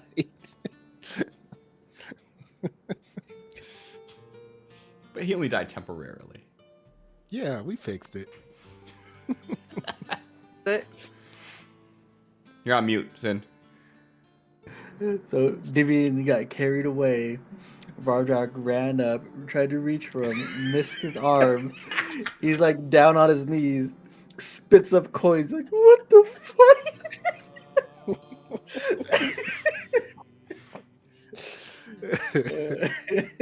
It was such a good moment. God damn it. I'm pretty sure, unless anybody has strong feelings against it, I do want to bring back cards that incorporate story elements. That's another thing too. Speaking of that, did everybody actually pick flaws and ideals for their characters? I need to add them into my sheet. I can come up Hang with on. stuff. I wrote this all down. I just gotta re-find them. Yeah, so if you go into your note section, right underneath inventory, you have your ideals, your bonds, and your flaws. I don't really care about bonds too much right now, but your ideals and flaws, you don't have to have it right now, obviously, because we're not going to do anything with it tonight, but make sure you have ideals and flaws that your character will be adhering to. Because what I do want to do with it is I do want to have cards that can be played that basically will specifically focus on like testing your ideals or testing your flaws. So you'll be able to actually get like some good RP elements out of it. So like if someone has a flaw that's, they always have to stand up for people that are weaker than them or something like that. You may be put into a scenario where someone of power is, abusing that power against someone without it, and you'll be faced with that scenario. Now, obviously, you could just choose to say, not today, busy, can't deal with that today. Your call. But the idea behind it is that it will be something that resonates with your character at a very like primal level, that they should want to respond to. Bob, they cough up magic items. Oh my god, could you imagine someone just coughing up the wand of Orcus? Just coughing up a katana. Just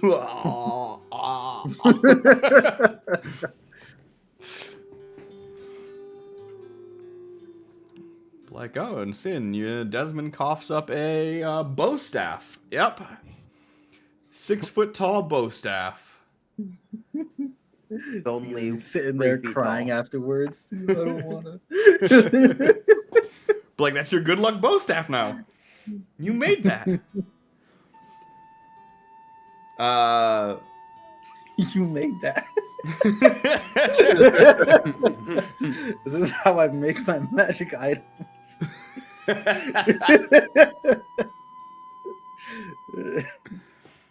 All You it want would a take suit of is the armor? god of luck to have a Oh, sixth sense of God. humor. Exactly.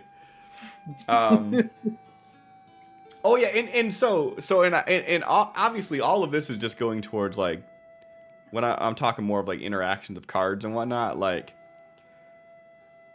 there's still magic in the world. You guys could still piss off a god, and they would do that. Bob, do you remember Bashaba? Huh? Come on, Bob, you remember that, right? So like, you could still find yourselves in a scenario where these things are happening.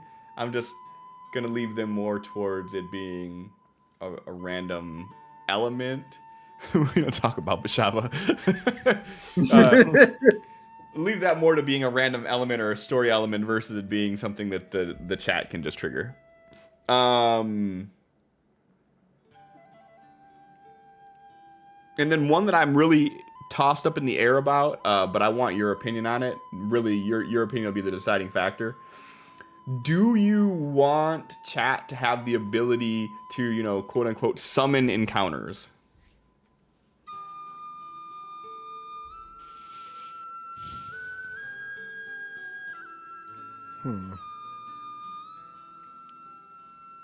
The concept of it. I just see a lot of issues that it could cause. Oh yeah, it can be completely fucked sometimes. Like, we just finished a brutal battle where we're all inches from death, Mm-hmm. and then it's a simple encounter TPKs. Mm-hmm. Yep. So one thing I will say is that I've told the players this before every game. Never actually said it on stream before, so I'm gonna have to edit this out. I will typically never allow a chat interaction to directly kill you. Just because that's not fair. Sure as hell let chat stop us from killing ourselves, though. I have let that happen, yeah. But so like typically I try to make it where like, so like in your example, if you guys just finish like a brutal battle and then all of a sudden they play the encounter right afterwards, in my mind it would be like there's some of the minions of that battle lagging behind that got to the party late or something, and then now all of a sudden there's like three dudes there that are like, all right, motherfuckers, and then like now that becomes the face of the party or whoever has, you know, good intimidation skills or something, where they can navigate it in a sense of like, bro, look at all these dead bodies on the ground. Are you sure you really want to do this? And then, you know, so the thing that I changed, I don't know when I made the change of it, but I changed it from being they summon a fight to being they summon an encounter. Because encounters, I use it as social encounters, combat encounters, you know, adventure or exploration encounters. So, like, encounter could just mean something is presented to you. It doesn't necessarily mean that it would be a fight. In that sense, there would be three people there. They came to fight. But, you know, you would be able to intimidate them out of it, talk to them out of it, or they may be fucking just like, you know, depending on how their demeanor is, it might be like, nah, we're doing this, and you gotta fight three extra people. What's it? But like I said, I wanted to leave that up to y'all to let me know like what you thought about it, because I don't want my thoughts for this campaign were to make encounters a little bit more meaningful. Whereas there wouldn't just be random encounters. It wouldn't be something like, all right, it's fucking Final Fantasy, and like you're every square you step on, you have a chance of, you know, fighting something. I was gonna take that out and make it where the encounters were more meaningful towards the campaign. So like every encounter pushes the story forward one way or another. That's what my thoughts were behind it. But that would also mean less encounters overall, or less fights overall. And I know that combat is typically most people's favorite aspect of D&D. So I also don't want to hinder someone's fun by not allowing them to, you know, fight that random bandit in the woods. If you want to find a random bandit in the woods, I think we'll be able to find a way to do it. Well, yeah. Yeah, for sure. What's up, Grog? You find some campers. You mean bandits? No, campers. Like, these are literally just civilians. Like, all right, these bandits need to die. Like, okay, I guess we're doing this. They're roasting marshmallows with a little girl. He's got a staff. So they have weapons. No, I'm good with like the viewers being able to interject some combat, because let's say we're having one of those more chatty RP heavy streams and they want to see some fights, okay, but at the same time, like, make it appropriate. Like if we're standing in the middle of the mage's tower and they play one of those cards, there's, you know, a fight breaking out in there. It's kind of hard to justify some bandits coming into the mage's tower like, all right, give up the goal. Actually, you know what's funny? So Okay. the first thought that I had when you said a fight in the mage's tower for a random encounter is that there's some mage that's like practicing spells and ends up opening up some like interdimensional portal or something, and like some imps run in or something like that. Like that's the first thing that came to mind with it, is that it would be like a wayward spell. Yeah, like, you know what I'm saying though, like as long as it makes sense for what we're doing or anything like that, or if there is something like very story heavy happening at the moment, it doesn't have to be right now. Yeah. Put a pause on it, and then later on when we're like on the way to the next town or something and something breaks out, you'd be like, hey, this combat is brought to you by Bob, you know. So he is aware that this is the encounter that he played the card for, and you didn't forget, you just put it off till later. Yeah, I think that I've always done pretty good with the mechanical piece of that. Like, I don't think that I've sprung too many just left field encounters on you guys.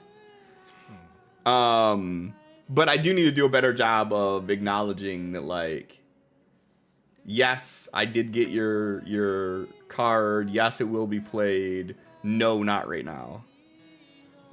What's this bandit's name? Grog Guardian. And Grog, how much money Bob to has a throw at me to get them to fight Tiamat? Unfortunately, Tiamat is dead in this world. You could throw him at us, though. Dragon corpse. You see a corpse flying off. I mean, that'd be a lot of damage. It would. Okay, fighting corpse. You resurrect her. See, that's something. So I will say this, Grog, right? So one of the cards that that I have had in every deck that I've released with this stuff is a game changer card. They're super rare, but with the game changer card, within reason, you can make anything that you want happen. And I think that I've done a pretty good job of saying yes, but to every game changer card that's ever been played. So you could say you resurrect Tiamat. We could make that happen. It may not be something that we get to address today. I might have to actually think about like how that would play into the story. But that's one of the things that I like about having interactive sessions like this or interactive D&D campaigns is that shit gets thrown at me that I wouldn't have normally put in there. And I love that. I don't know. I would probably be really bored playing traditional D&D. Because I'm so used to doing it with interactions and just all the, needing to account for all the crazy shit. That like regular D&D would just be like, oh. Change this.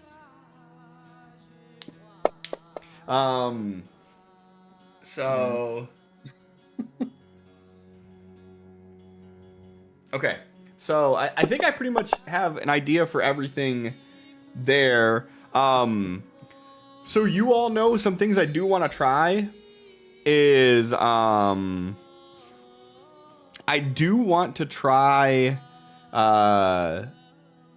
running a combat where the players all go on one initiative and all of the NPCs go on another initiative. And then that way you all can choose to however you want to do these things. Because another thing that I've had in like every campaign in theory but not in practice gets used very often is like you being able to do like team up moves and like being able to do things to play off of one another. And I think that on a more fluid scale, if everybody goes on the same initiative, it'd be a lot easier to do something like that because you all can literally take any amount of your movement, your action, and your bonus action at any point between one another even, right? So like someone could run, cast, something as a bonus action and then have John's character run up and do something as their action, and then that first character now does their action immediately after, and I could see some interesting things happening that way. So I do want to try that at some point, but I don't want to incorporate it as the norm because I don't know how it's gonna play out. So there'll probably be like I'm gonna find some reason to make it make sense where everybody would operate that way versus it being individual. To try that out. Gladiatorial match somewhere eventually. If only there was a place to do that. I could see that's another thing that would probably be an issue later down the road. As we get more abilities and everything, and then like if it's always we're as one and then the enemies are as one, just having like this, getting into like this routine of cohesion where it's like Sin's character throws this specific buff and then the next person does this, like we stack on these things and always have like this kind of almost same strategy to always work together, since we always know that we're always going to work in some sort of order between the four of us. Mm-hmm.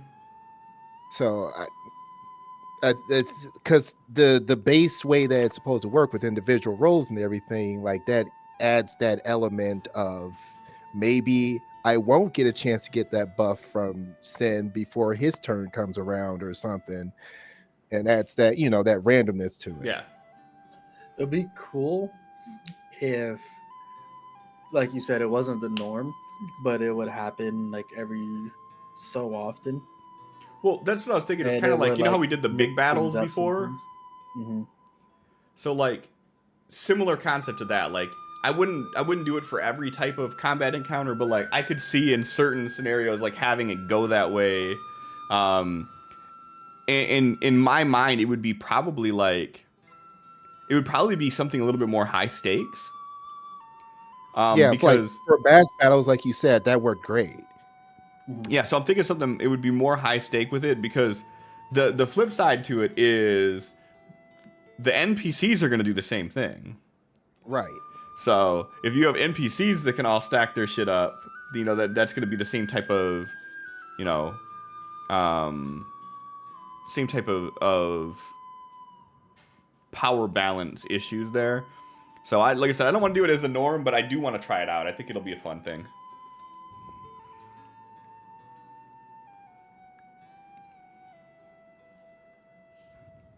Bob said make it a card tied to a wild magic effect. Where everybody gets a round of pack tactics. That's actually kind of neat. And then the other thing that I was thinking of, and I don't know why, but Bob's comment made me think of that, was remember how we used to do like the golden D20 that could be played? Like, so instead of a golden D20, I think I want to have it where it starts out as a D4, and then if it's played again, it bumps up to a D6, and then if it's played again, it bumps up to a D8. So that way it's like a stacking buff instead of it being just like a D20 that's just out there. And then that way I could make it also a more common card. Would it be a buff then instead of a reroll? Yeah. Add 2 to Like, roll. all right, I rolled a 6 on this. What do we All right, have for here's your our D4. reroll? A D4? Ah, shit. Can it explode?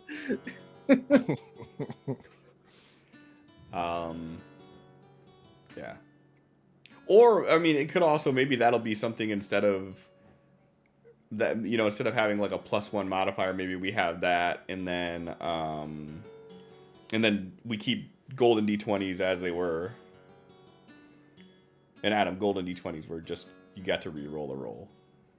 That's all it was. Shared by the entire party. Yeah.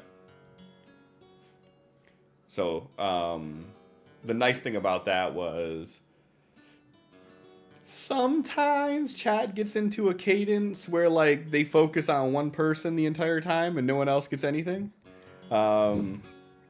It was nice that kind of alleviated that from happening. What? Chat had their favorites? I don't know what you mean. I mean, You know what you're talking about. I didn't say that. I just said that sometimes it just happened that chat was always playing towards the same person somehow. And that's why also I think that so I do still want to have a table of fate. Though admittedly I don't know what all would be on it right now.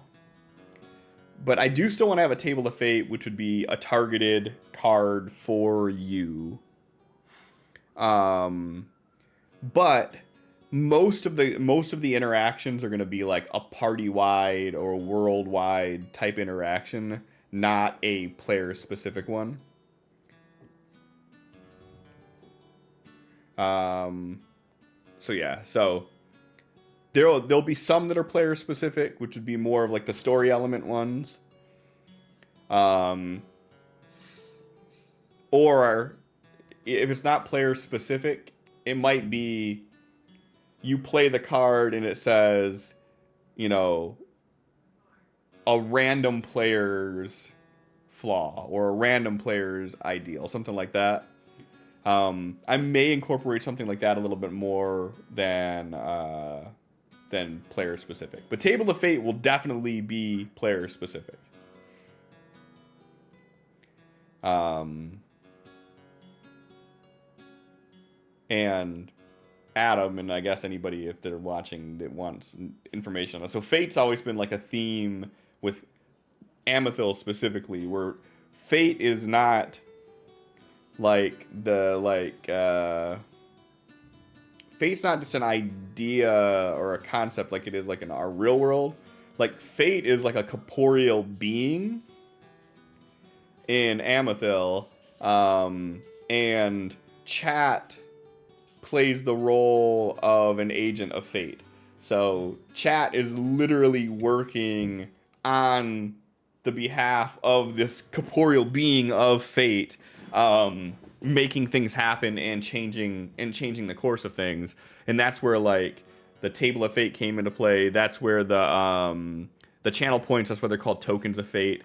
It's literally this being that is Fate, is changing and manipulating things. And one theme that will be very heavy this campaign is going to be the threads of Fate.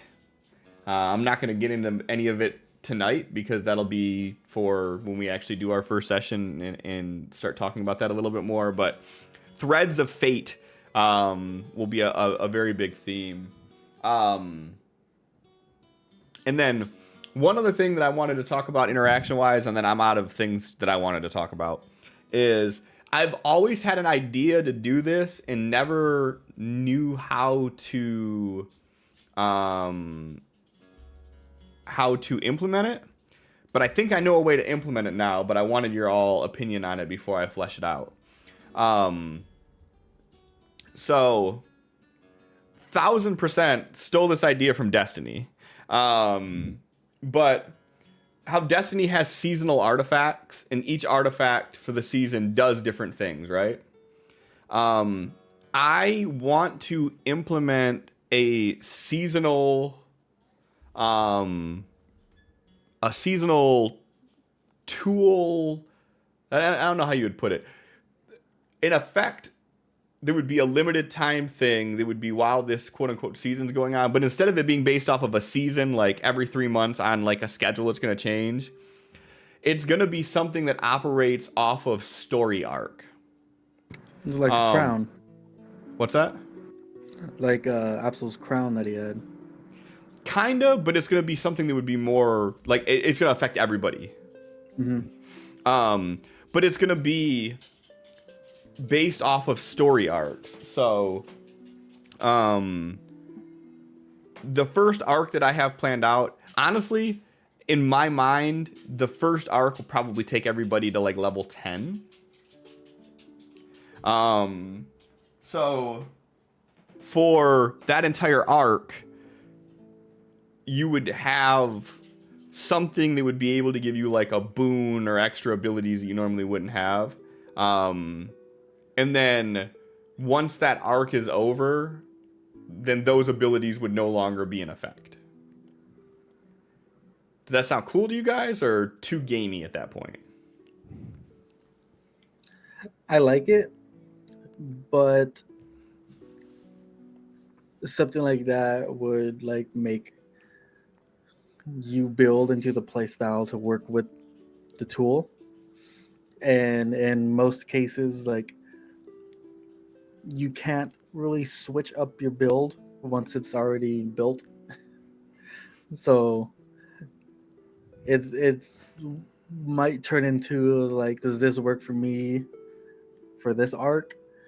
I don't really have anything to do with it, so this is just gonna be ignored for me most of the time on this arc if it doesn't completely like pair with your build. So it would be, without getting too much into it, it would be something that everybody would be able to take advantage of. It would play nicely with any build that you had. and it wouldn't force you to do one thing or another.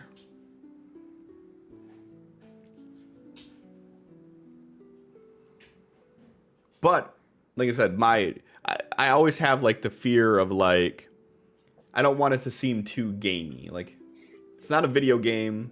I don't want it to feel like a video game. But thematically it would work. And then in practicality it would work too. So I mean you guys would benefit from it. But it would be the only thing that I gotta try to figure out with it would be how to limit the effects of it. So I think what I would do is you would get like, say you have 8 effects that this thing can do, and you all would be able to pick which 4 you wanted to use, like on like a long rest or something like that. You could change it, and no 2 people could use the same 2. So there would be some sort of like strategy behind it too.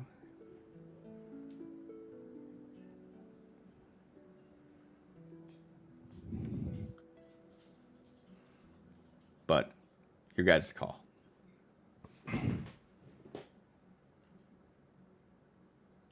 It's hard to say without like seeing it in action, but Yeah, it is.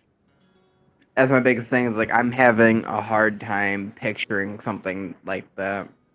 Mm-hmm. it definitely can feel too gamey depending on how it works with us. Sure.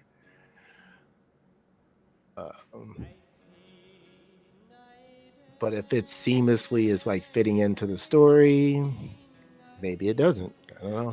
So it would seamlessly fit in with the story, and think of it kind of like a boon from a god. It would be in the similar vein as that, like in D&D, like how they already have boons that like stronger beings can give you. It would be in a similar vein to that, but it would be completely thematic to the story arc. So it wouldn't be just like a +2 to all con rolls or something like that. Like it would actually be like almost like a spell effect that would be constantly on you. But then once the arc's over, the god's like, give me that shit back. Yeah. Yeah. Yeah, exactly. So like it could be one of those things where like it synergizes perfectly with your build, and then all of a sudden at the end of the arc, when that power is no longer available, like you would be quote unquote nerfed back to where your character should be. But that also has good like story ties to it as well. Like and that could in my mind lead to like your character wants that sort of power all the time now, and that could lead to some sort of like some goal that they have now of like how can I get that type of power. I don't know. See that? That part's just speculation on my part, but I don't know. Like I said, it's something I've wanted to introduce since really since Quest and Cliffhanger started. I just couldn't figure out a good way to do it. And now I think I have a pretty decent way to do it. But if you guys don't want it, we don't have to do that. I mean, just I don't want to sound too negative, but I'm just seeing like, just in my experience with RP, whether it's D&D or LARP, it's like giving players something long term and then taking it away, it feels bad. Like if it was like some MacGuffin that we had to get to from point A to Z, and then when we got to Z, there's this final battle, and then all of a sudden this MacGuffin buffs us and gives us all sorts of shit to help us complete the, that's different because it's like one combat where all of a sudden we have these extra abilities or whatever. But if it's something that we're rolling with, you say from up to level 10, Mhm. that's that's a long time, and then having it taken away. It's something that would grow in power as you grew in power. Well, technically, it's, as time goes by, it would grow in power. You know what I mean? Like, but the things that will be going on in the story is what would be making it stronger. So it would be one of those things that like it would grow with you. But then yeah, it would be gone. But also, I don't know. I didn't think of it in the way of like if you take it away it feels bad type thing. But it going away also makes perfect sense. So like the boons would be completely tied to the arc, and once that's gone, the boons wouldn't even really make sense anymore. So I don't know how bad it would feel in that sense. Almost like if you had a buff that like gave you damage bonuses against penguins. And the whole time you're in the Arctic, you have damage bonuses against penguins and can do all this special stuff against penguins. And then all of a sudden you guys go to the desert. Not having the ability to do damage to penguins isn't really going to feel like it was taken away from you. Right, but I mean that kind of goes back to what I was saying. Like, if there was a damage against this specific type of creature, it would make sense that the reason why we have this or was given this was because our end goal is to go and wipe out those penguins. Yeah, you yeah, know? exactly. And that's kind of what it would be. Then, yeah, it's like it's not really doing anything for us up until that point. That's fine. Like that, Well, because so we know what we're getting into, and like right. we know basically what its purpose is. But if it's giving us a buff this whole time that we can use for any given situation, like a bonus to stats or Yeah. attacks or something like that, and then all of a sudden it's just gone. Right. Then you feel like you're nerfed. Yeah. Yeah. No. So, and that's what I was saying. It's not just going to be like a +2 to con. Like that. That's not the nature of it. The nature of it would be, it would be all very thematic. So. Yeah, kind of like the artifact in Baldur's Gate. Like it's not really doing anything, but when shit is about to happen, it pops out and it like defends you from getting your mind taken over and whatever. Yeah. So I mean, so similar vein to that. So this would be something that, like, I'm pretty sure you would be able to get use out of it literally every session, but it would be very niche. So it wouldn't be like, again, it wouldn't be a +2 to con where every con roll you're just getting bonuses on, but it would be things that like for this specific arc of the campaign, it would make perfect sense of why you would have it. Yeah, that works for me. Even if after the arc ends, we would get no use out of it, I would say even if it's like a toned down version of the buff, maybe one of the players that worked real well with the buff would get like a toned down version of it permanently. I'm not opposed to that. I mean, that would be just like creating a magic item. Yeah, just like when that arc is expired, that's like the reward. Like that disappears, but each player gets something. I'm cool with that. That actually doesn't sound like a bad idea. Yeah. Bob says having some kind of magic MacGuffin artifact would be a source of some of the wilder card effects. I have to always think of like how stream loots is going to affect it, because stream loots can make or break anything that I'm planning. So something that I did plan on doing with stream loots is Like say there's 8 effects that this thing can do. I want to have it where there's technically 12 effects it can do. 4 of them would be air quote locked behind stream loot cards. And the stream loot cards, what they're going to be doing is they would be escalating a certain aspect of the story, which is why it would unlock that. And, you know, calling back to like the theme of like fate, like those 4 incidents would likely have never happened without fate, without the threads of fate being plucked to make them happen. And that's kind of the story justification for how that works. But that is an idea that I already had in mind with it, was that there would be 4 things that would be tied to the cards. And the 4 things would be responses to those incidents happening. And they would be very specific towards that. It would be something that would be a long-standing like effect that could be used in other ways, but it is the effect is a happenstance because of this event. So I agree with you on that one, Bob. But I'm still not doing wild magic effects. I'll just add that. That'll be the 13th thing you can unlock from this artifact, is that you just have the ability to do random wild magic effects, good or bad. No, I'm not going to do that. That's so much of a mess. It was fun, but it was also a pain in the dick.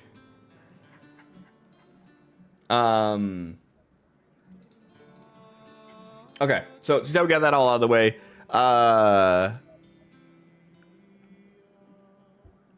Adam, have you thought about your character's ties to the world and to Amethil in general?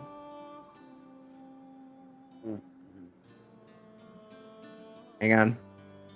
I have notes, and I just gotta find them.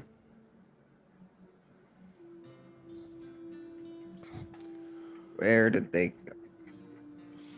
Where is Notepad? Also, Adam, your personality trait, I'm gonna have so much fun with that, just so you know. Oh God. Okay. Not what I wanted. Desktop. Everything disappeared. Give me everything back.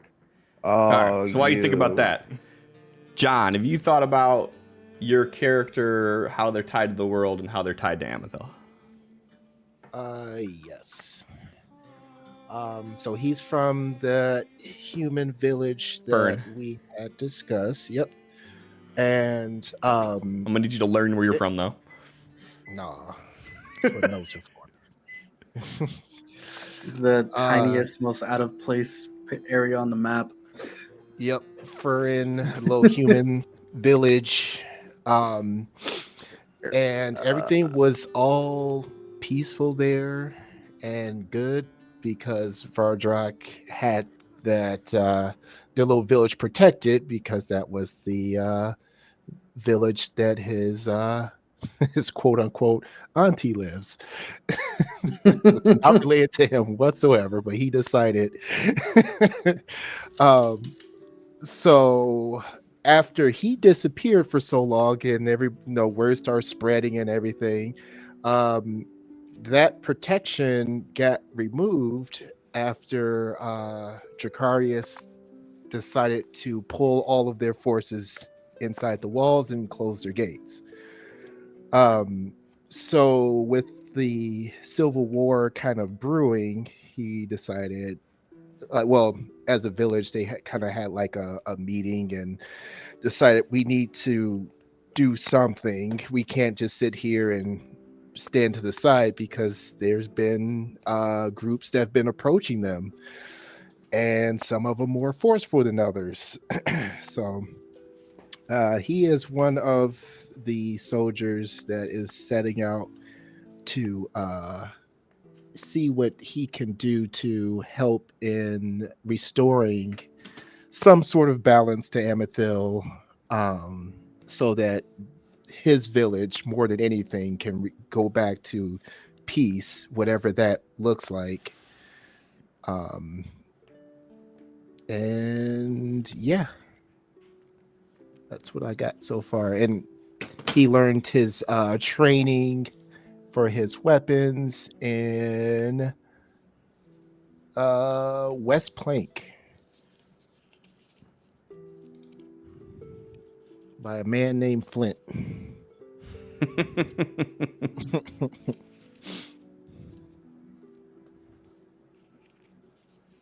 You know, he wanted to learn combat from the best of the best, but when he got to Dracarius, it was like, yeah, you can't get in here. Not with them shoes on. Come on, man. I had to walk a long way in these shoes.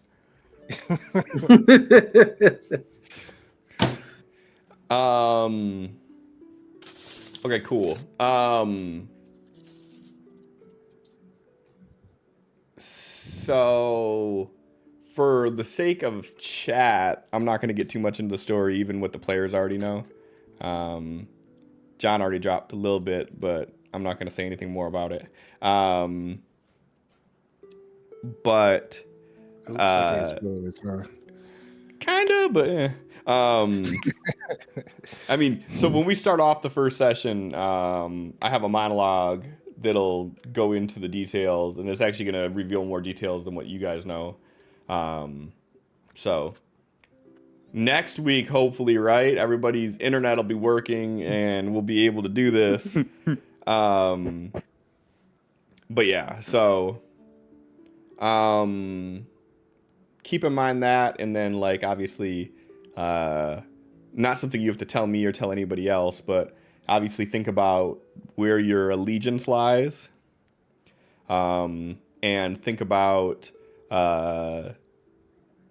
is there a faction, and that faction could just be like yourself, your people, but is there a faction that you are attempting to better by your joining of the Eclipsean Order, or is it just a job? Are you just there for the money? Like, just think about that piece of it. Adam, what you got? So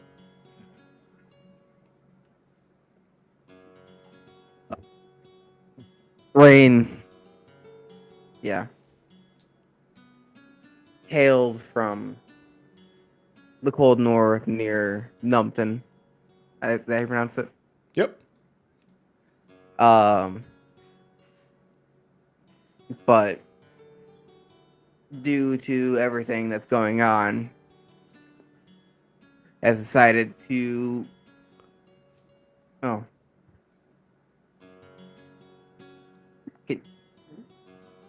Sorry, I was rolling backwards, and I didn't want to. I'm just sitting here slowly rolling backwards because my floor, I need to redo it, and it's a long story. Where is it? He grew up. Where am I at here? Come on.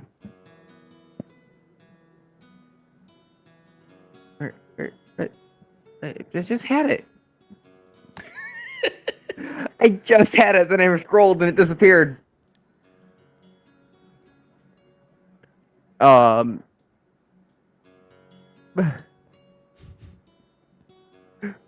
had what I was gonna say. Where? All right, there you go. He was raised on the belief that life and death happen. It's natural. Death is natural part of life, and his family and everything have raised him to not necessarily fight death, and not necessarily ate it, but everything has to die at a certain time, no matter what it is. It's nothing can live forever. And going through all of that, with everything going on, he decided to work his way south to more assist in spreading the word of what he believes in. Okay. I like it. One question I forgot to ask you, John. Mhm. Who was it that gave you the idea, talked you into, or whatever, like planted the bug for joining the Eclipsean Order? It was kind of just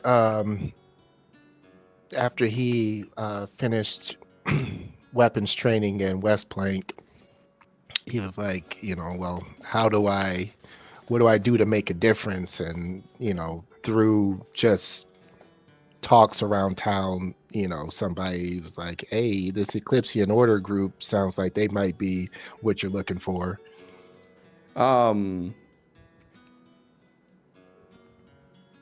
Was it like anyone specific, or just like word around town? Nope, just word around town. Okay.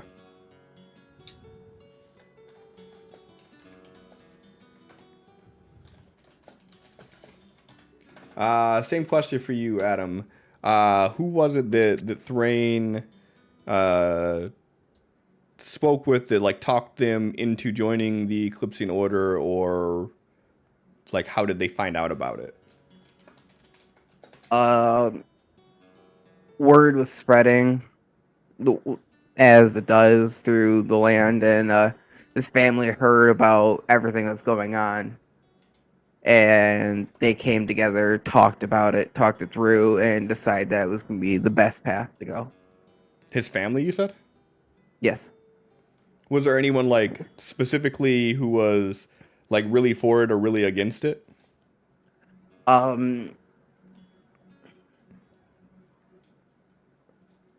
His siblings were more for it.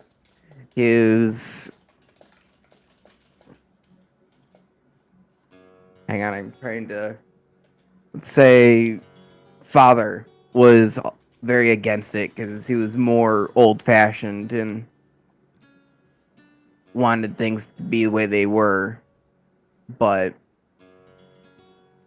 his siblings were open to new things. Okay. And Sin. I don't know how much you want to reveal of your character, but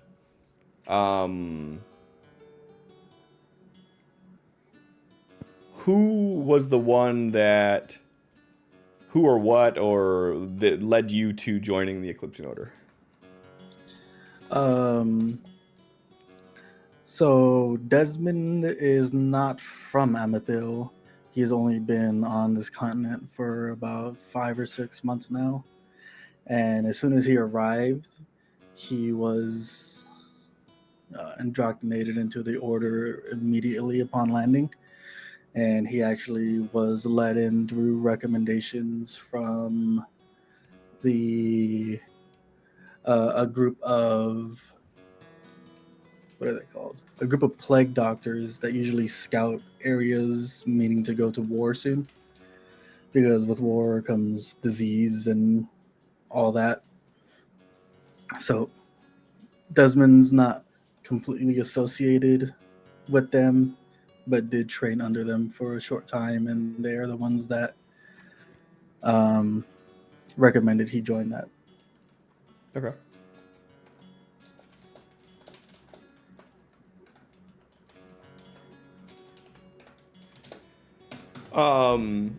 So yeah, so between now and next week, everybody think about again your loyalties, your alliances. Think about who who you hope to benefit from joining the Eclipsean Order.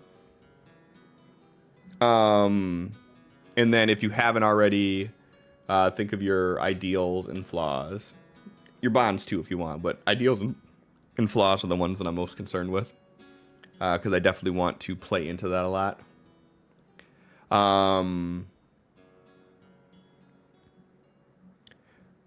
Did you all have any questions? Anything you wanted to iron out? Anything you wanted to run by?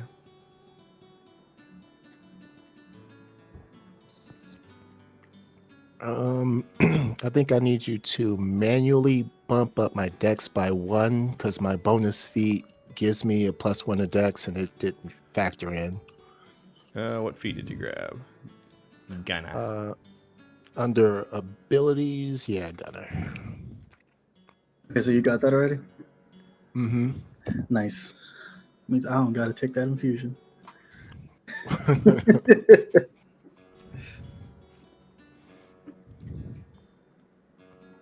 All right, that's done.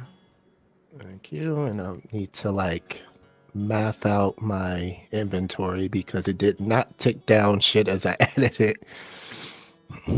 Oh yeah, they still haven't got that working right. Some of these things didn't even have a price on the tooltip sheet, so we'll figure it out. You get to do that whole, I guess that means it's free, right? Exactly. I rolled a 20, Cliff.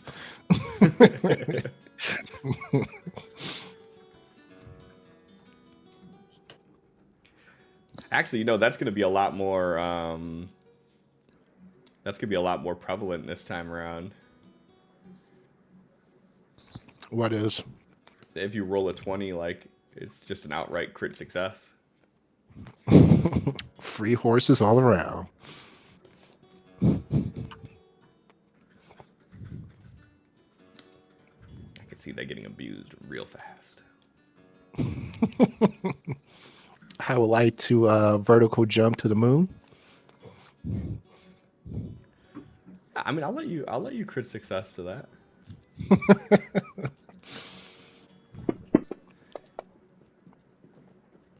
Almost made it.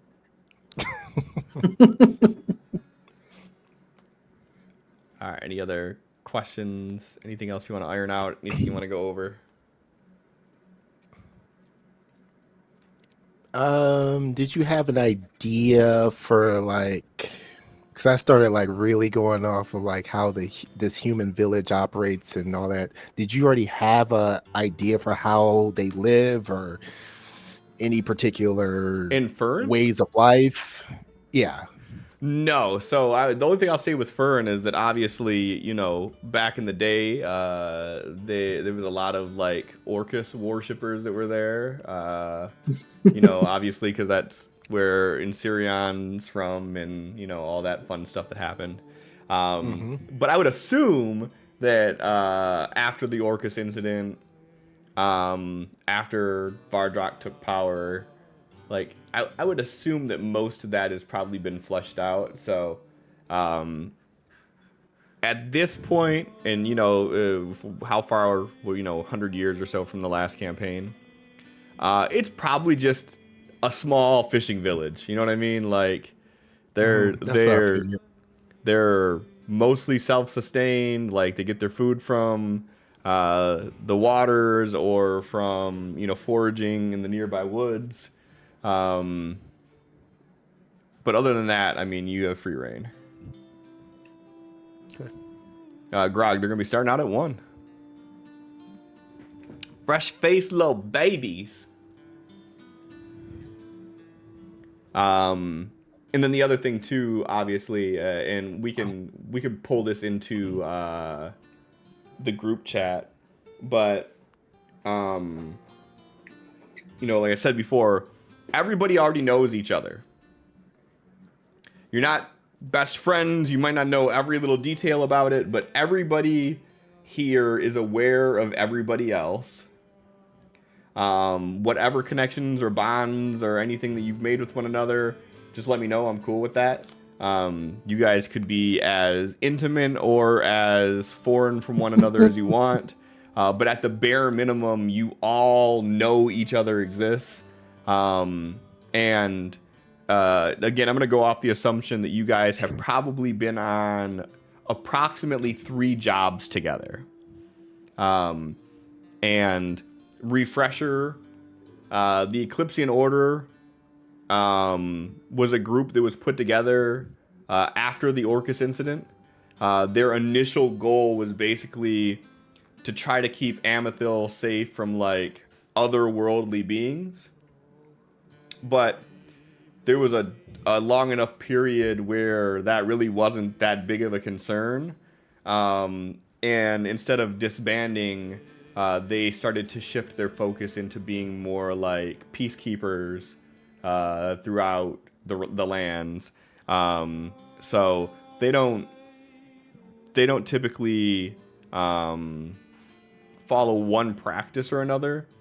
They just try to make sure that things happen as peacefully as they can.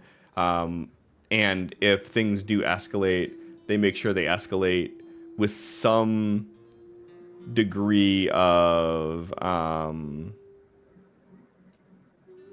like efficacy to them. Like, so they're not, we don't have people that are busting out nukes or anything like that over just a disagreement.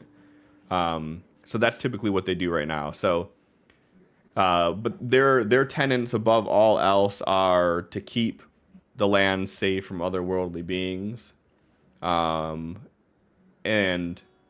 to peacekeep the lands. And in the current era where, the Orcus incident is pretty much just a song that bards sing in taverns, their main goal right now is policing the lands, peacekeeping, making sure everything stays kosher. So you guys have been on 3 jobs together, meaning it could be anything from you had to travel to this town due to 2 families disagreeing and that elevating into more than that. It could be there were gnolls spotted in the land somewhere, and you guys went to go check it out. So it could be any random like any random like sellsword type of tasks you guys could have been on, as long as it pertains to protecting the lands.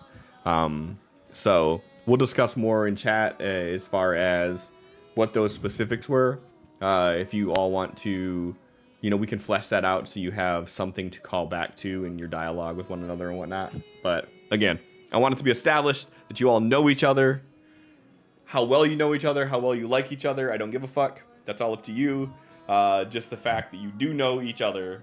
No one's walking into the tavern and you guys are like, who's that dwarf? Like, that's not going to happen. Bob, this takes place about 100 years after the last campaign.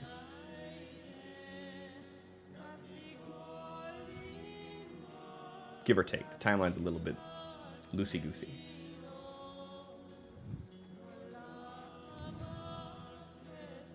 But all right, on that note, I think we can call it here. I would have loved to have been able to jump into something more here, but again, it doesn't feel right doing it without Megan. So next week, we'll get into it. And actually, it kind of works better because what I have planned for the first session, I feel like it's going to take the full 4 hours to do. And like splitting it in half, I was actually trying to figure out like what would be a good stop point tonight. And so 6 hours, okay. Yeah. I mean, we got to go 6 hours. We got to go 6 hours. I ain't got. It's on Friday, bro. I don't give a fuck. We can play. I 12 work Saturdays hours. now. I work Saturdays now. I don't. So I don't give a fuck. Yeah, We I can go know. 12 hours. Yeah. Oh, DoorDash shield monster. Don't worry. Exactly. Oh, trust me. I keep a case at all times. No, I mean 4 hours is what I assume it'll be. That's what I try to plan it out to be. If it gets really intense, we go over. But typically, I want to make sure everyone's good with it before I do. So yeah, next week, episode 1, we'll actually get to fucking So fucking excited. Interactions will be available next week. Are you gonna end every episode on a cliffhanger? Probably. That's kind of my shtick.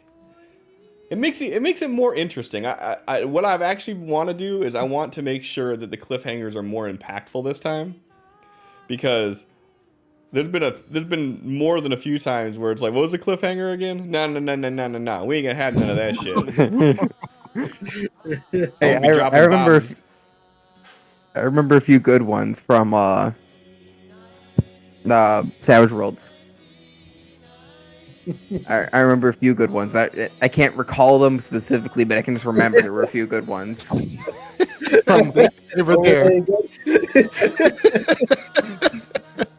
I'll be honest, I didn't have the time to tune in that much, but No, we're gonna be dropping bombs. It's gonna be like a Spanish soap opera. Every little thing's gonna be just this big escalation at the end somehow. It's gonna end in like a and then when we start up the next section, it's gonna be like, oh, it wasn't actually that big of a deal.